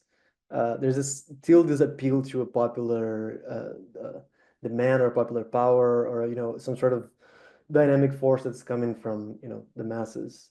I think that government needs grounding in something solid. I'm kind of like Schmittian about that. And I think you either enforce that through power, or you kind of appeal to the power, to an imaginary power. I think bureaucracy is useful when you have a very situation that's already very stable in respect to like what you believe the masses think of, right? I don't know. I find it interesting you said that some of the models you're drawing on are older, because like historically there is a certain truth in this if we look at the evolution of liberalism, right? So if you look at somebody like Robespierre, for example, right? Like this was very clearly a kind of I know you dislike the term, but liberal authoritarianism, whatever you wish to call it. But I also think it's important to understand, and we see it all throughout, frankly, the non-Western world, right? Because there was a great pressure to consolidate modernity in a short period of time, like in Turkey with Ataturk, right? So very often what that involved was like the elevation of an elite, right? Nevertheless, there's a lot to say about this. If we're talking about the non-Western context, it does occur to me that if we're looking at the great economic successes of the 20th century, probably the most significant are the Soviet Union, 200 million raised out of poverty, and the People's Republic of China, 800 million people raised out of poverty, right? And that was precisely because, I would argue, not just the vast territories they had at their disposal, but also the investment they were able to elicit from the population because of a precisely less elitist form of politics that paradoxically lent itself better to the aims of. Aren't those like forms really elitist, actually? Sorry? Aren't those like forms really elitist while they are working properly? Well, I mean, we can talk about like the ebbs and flows associated, but like the point is like when we're talking about the period of modernist transformation, right? So 49 to 79, right, in China, for example, right? Or if we're talking about Lenin and Stalin, in different forms, there were huge investments from the population that were given, right? Look at fighting the war against the Nazis, right? Look at, all of the labor campaigns in China. And this was not just some undifferentiated top-down party rule, right? There was very often like mass outbreaks and participation, right? So of course, a liberal democracy is not the only means through which the population is engaged with. But I think that the enduring strength, of those governments was precisely a less elitist approach. Now, again, if we look at the establishment of liberalism in different contexts, so I do think that often, liberalism as well, often at the beginning, there's this swell of popular support because, the elites know that they need to use popular support to get there. We know they tossed Robespierre aside, right? The minute the French Republic was saved, right? Then they were able to scapegoat him, right? But if we look at liberalism in a more contemporary idiom, right, I think that the issue that we're seeing is that, there's been a complete co-optation by capital, right, to the point that liberalism is not able to govern for or communicate for the masses in that way, right? Which is why, I think that we need to look beyond it ideologically, and it's why I think this sort of elitist proposal would be a dead end in that sense. But of course, and I do think that this is true in a sense. I think famously Henry Ford said, if I'd asked what people wanted, right, they would have asked for a faster carriage, right, not a Ford, right? Part of the role of politicians, even the most decidedly anti-elitist politicians, right, is to interpret popular demand, right, and to provide a kind of leadership in that context. So it's not just about echoing back what people want, right? It's understanding the conditions that are going to positively transform society. I don't think anyone, ever democratically voted, right, to get rid of religion in a society, right, to create secularism in that way, right? I think that was more often than not through identifying the needs of modernity, right, identifying potentially the liberatory effects of that, and pursuing it through class and political coalitions. So I do understand that sense of it, which would be closer to the spirit of something like Lenin's "What is to be done," right? Okay, so we'll move on to Raphael. So we have time for Ali's comment at the end. Yeah, thank you very much for the comments. I'd like to make a couple of remarks on what my colleagues were saying before. So there's one thing about like that I think it kind of reaches something important about the conversation we have been having about the elites, right? And I was when I was writing what I was going to say in the presentation, I had to cut out a lot of things, and one of the things that I wanted to talk about was about there's also a problem about the way that we picture the elites. So more often than not, we have this particular idea that the elites could have something like a homogeneous opinion, or there's an opinion that contradicts all of the elites at the same time, and that's like an increasingly difficult affair, actually. Like if you think about, for instance, like when we talk about like Brazilian politics, for example, you have these two elites that are extremely pitched against each other. One of them, which is like extremely agricultural, conservative, and everything, and another elite which lies on the cities, and it's like a little bit more on the side of industrialism. And of course, those they have very fundamental disagreements about like currency policy, foreign policy. So all of those things become actually it's almost as if they fight a cultural war between the people, right, in the same time. And then while they also actually defend those interests. So on the one hand, we have a very strong disagreement between those two elites, and because of that, there's always an oscillation between which of these blocks gets to be more pleased by a particular politics or not. And I would say that this is why like one of the main projects, I think, of the US in relationship to the Global South in particular, and particularly in Latin America, is to try to eclipse this elite that is like this more city-based elite and everything, and go and side more with this commodity production elite. And this has been the truth for the deindustrialization of the Global South in general, but of Latin America strongly, strongly, strongly. And you can see that also like in the way that, in the way that, for instance, like you get Bolsonaro's son in Mar-a-Lago for like the party, and then you get him back here, and then you get him like basically going to my state, which is one of the states that has the biggest agricultural production in Brazil, and particularly of like meat, but also soy and other exports.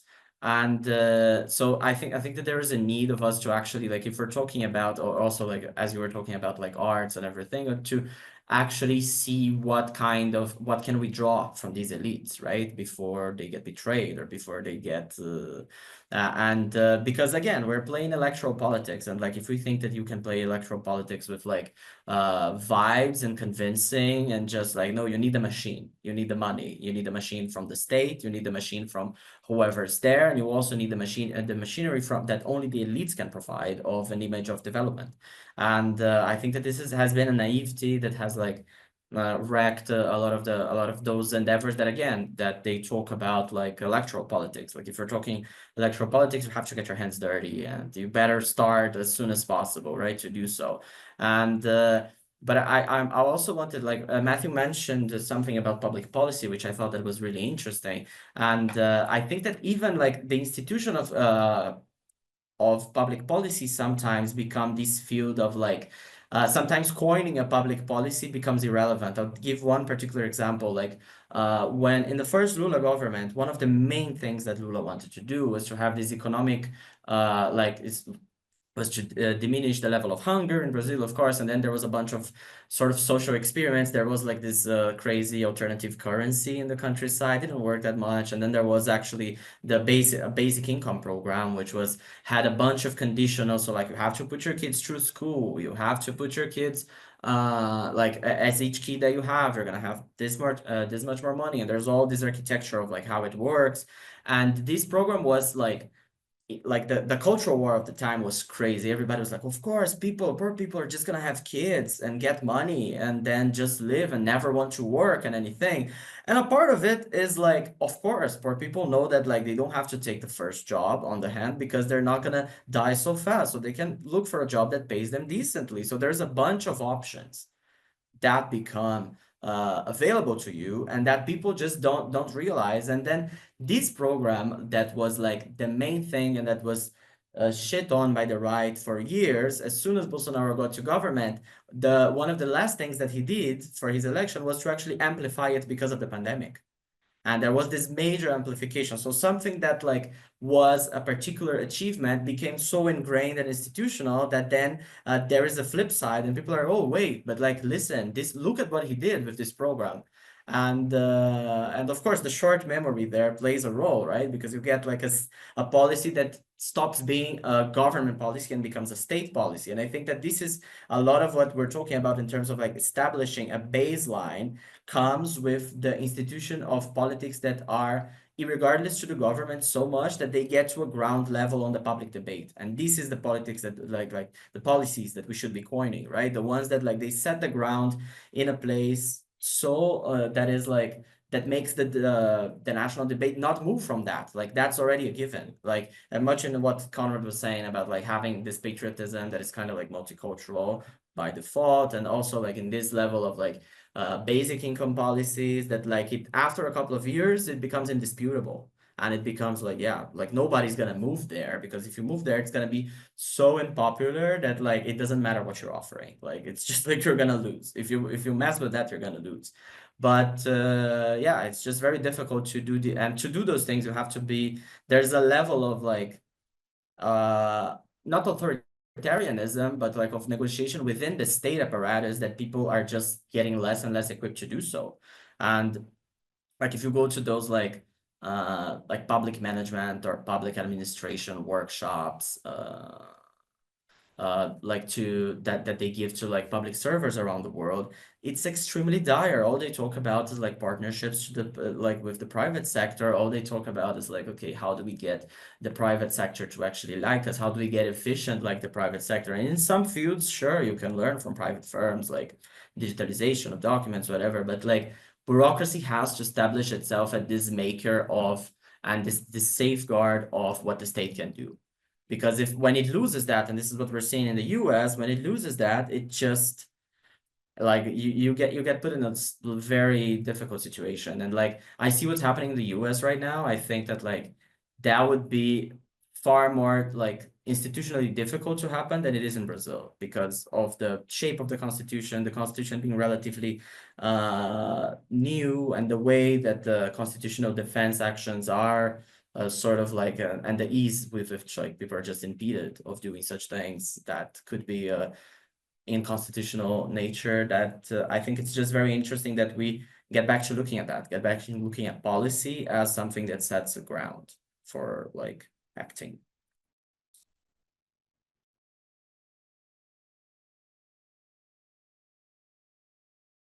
Ali, do you wanna? Oh, sure. Hello, everybody. Sorry, I'm pretty late to the meeting, and I missed basically the core of the argument. But just when Mo asked me to show up, I read Mo's paper, and I heard the last remarks that Conrad was making just like 20 minutes ago, like about like the critique of Mo's paper. So my remarks is only like pertaining to this critique, the leftist critique of identity and identity politics as one of the calamities of neoliberalism, basically.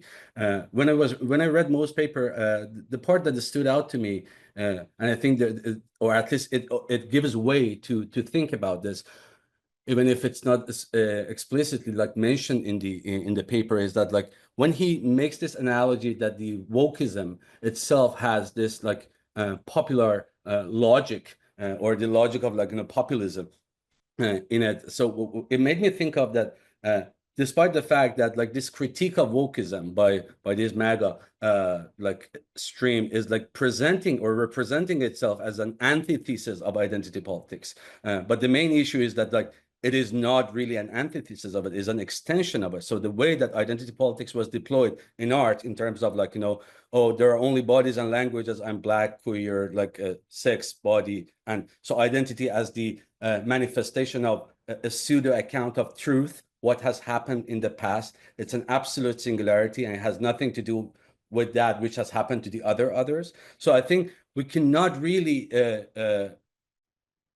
let go of the critique of identity politics without first acknowledging that this critique of wokeism by quote unquote MAGA is not antithesis of identity politics, but an extension of it.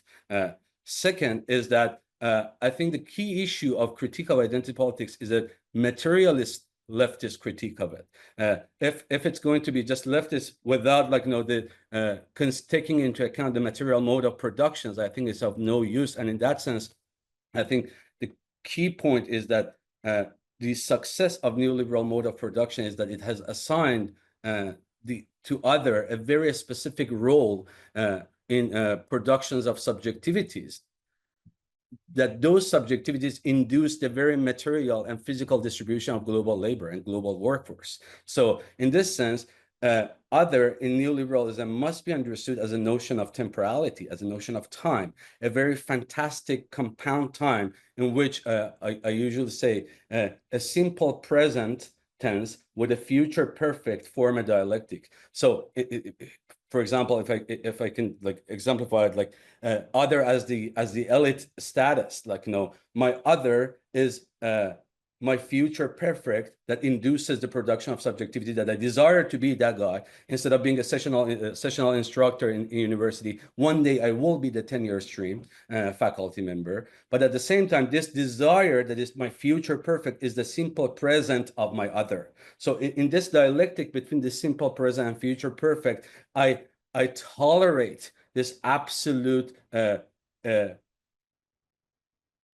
illogical mode of production. I'm like, one day I'll make it, one day I'll make it. So this critique of wokeism that is presenting itself as an antithesis of identity, it's trying to make this false representation of under the flag of in the attire of meritism, we have to put aside all this dwarf hiring of identities, bodies, and so on and so forth, and we have to get back to the merit. This new account of merit to me is nothing but another notion of other as this compound notion of temporality that is just nothing but producing this notion of futurity. So the main issue in the critique of identity politics is that it's not a materialist critique of identity politics. So and I think one account of other, if you take identity politics as that view to the other that takes other as pure dialogical exteriority, I'm indigenous, what that has happened to me in the past is an absolute singularity. So that notion of other fails into reading the very material consistency in the uneven development. The other notion of the other is that let's get back, forget about you being black, you have to get back to you as a meritful person. That meritful person is just hitting another concrete material wall of other as the elite, other as the status, that other is nothing but a notion of future perfect time that is inducing different modes of subjectivity that it expedites the global, both locally and global distributions of the global workforce. In order for me to become a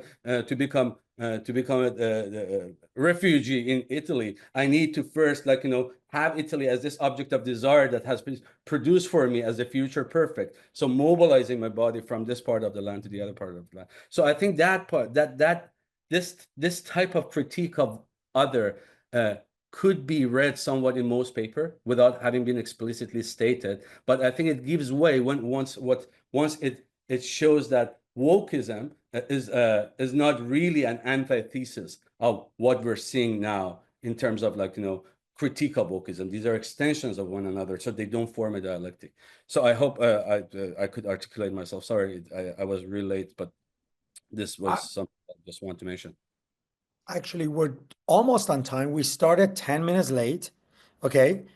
So in a way, we still have 10 minutes. And if there's no more question or discussion, and if the moderators, either Vitor or can see any kind of question from the public who are We posted don't on. have any questions.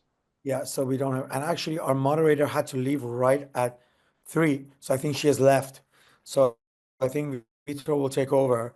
But so if there's no more question and there's no more discussion, I have something to share, which is actually that 5 minute of Ray Brass going to share the screen. And I think it's in a lot of ways, it connects both to what Colin started saying, to my paper, to what Conrad said, to what Ramelow brought up, to a lot of stuff that Sean brought up and Ali brought up. So I think it would be a great way to And I'm gonna like share my screen and share. And it's cute, so hopefully it'll be. Yeah, so, and this is Heinrich's, and Michael Heinrich is one of the best exponents of this reading. Okay, there's another claim here. While it's obviously true that circulation time has vastly expanded in most capitalist societies after the 70s, it still doesn't deny the fact that the primary moment of the capitalist commodity cycle is still production and the passage from M to M prime.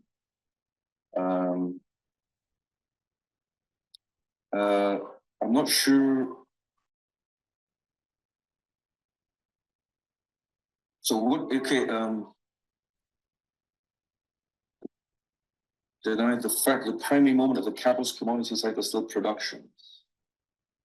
What does it mean to say that the primary moment of the capitalist commodity cycle is still production?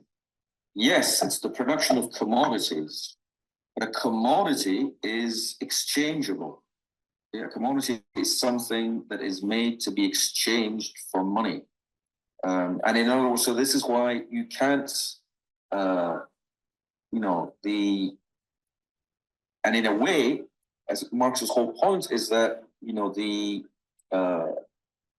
the means of production, the labor that creates the means of production, okay, is itself, commodity producing labor, okay, because the things, the means of productions are themselves commodities. The instruments of production are commodities as well, which is to say that they're also exchangeable. So in other words, so the circuit begins with, well, actually, no. If you actually follow the logic of this account, it doesn't begin with production. Production is the conversion of money into commodities, okay? But the money, that is invested in the means of production, the means of production pre-exist the production process, okay? So in other words, Marx's point is that every act of production already presupposes means of production that have been produced by, that are, under the aegis of generalized commodity production. Okay? There is no production that is not always already commodified. That's Marx's point. This is why he's not something, and in fact, the reading of Marx, which emphasizes the primacy of production, the productionist reading is a metaphysical reading. Because it claims what you end up doing is that you reify production as this kind of force, as this generative force, that is, in a way that conditions commodification. Whereas Marx's whole point is that's the other way around. It's that commodification conditions production. Okay? And this is why this is an anti-romantic reading of Marx, because Marx's whole point is that it's a mistake to align labor with production. Okay, and the reason why, when he says that, when he distinguishes between value creating labor and use creating labor, the point that it's value creating labor that is productive labor. Okay, that's valorized. Okay. Because productivity is valorized under capitalism, whereas useful labor, okay, is merely ancillary to valuable labor. The point, useful labor operating independently of value or no longer subordinated to value wouldn't be labor. That's part of what Marx is saying. And it wouldn't be production. It couldn't properly be characterized as production. The category of production is internal to the capitalist epoch. It's a capitalist category, which is why fetishizing production is a mistake, and retrospectively projecting production onto nature or turning into this kind of this cosmological force is also a kind of, it's a reification. By the way, this is what's wrong with the Deleuze and Guattari reading. Okay? The Deleuze and Guattari, you know, the emphasis on the primacy of production, of the productive process, this is metaphysics. Okay? This is not, and it's taking, to understand all of reality as a process of production is a kind of, an act of ideological subrection. Okay? Because Marx's whole point is that there is no production that is not subordinated to commodification. And if you think of nature as this realm of pure productivity, that's a kind of a mythic, you know, it's a kind of a mythic relapse. Okay, nature is not a kind of this realm of kind of pure productivity. It's a mistake to apply the category of production to nature, and because the category of nature is itself, is itself a real abstraction, just as society is.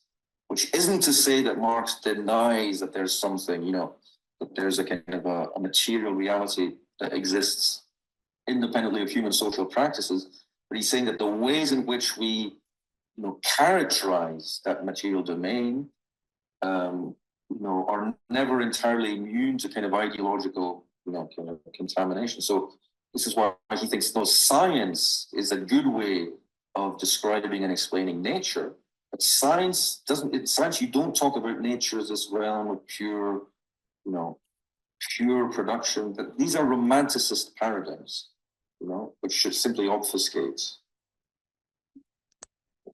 Yes. So thank you so much.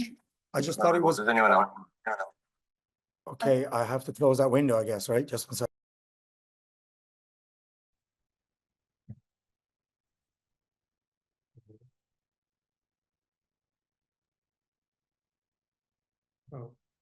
Here we go. Sorry. Yes. So I don't know why, but I thought these 5 minutes of Ray is very illuminative, and we can kind of like try to connect it to a lot of the discussion that was going on here. Anyway, so thanks everyone. Sorry, our moderator had to leave because she had some arrangements. So yeah, so again, thanks, and the video will be available, and hopefully we can go back to it, watch it, and learn from it, the students. And I'm glad that we made this session happen, because not a lot of institutions, and not a lot of, whether they're art institutions or they all carry on as business as usual, like the quote from Adorno, right? Whereas I think we're in deep crisis. The post-war area seems to be ending. If you leave it to people like the Dark Enlightenment people, a whole period beginning with Martin Luther is ending, and we're entering this Dark Enlightenment period. I hope that that's wrong. So as a parallel academic institution that doesn't rely on anything but direct support by its members and students, we thought that it's important to not only me writing that essay, which was a collaboration between me, Raphael, Vitor, and the AI tools available, but to actually present it here and get your opinions on what's happening. So yeah, so thanks again. Maybe we can stop the recording, add a little bit, and then go. Thank you, everybody who came. Thank you, everybody in YouTube, and certificate students who are there in the session. We'll be finishing the stream. You can watch it on our channel. We have the recordings too. So thank you. We'll finish everything. We can wrap up. Thanks, Mo. Thanks for having us. Thank you. Thank you. Thank you for the invitation. It was great. Thank you. I hope you guys Thank are you happy. very much, guys.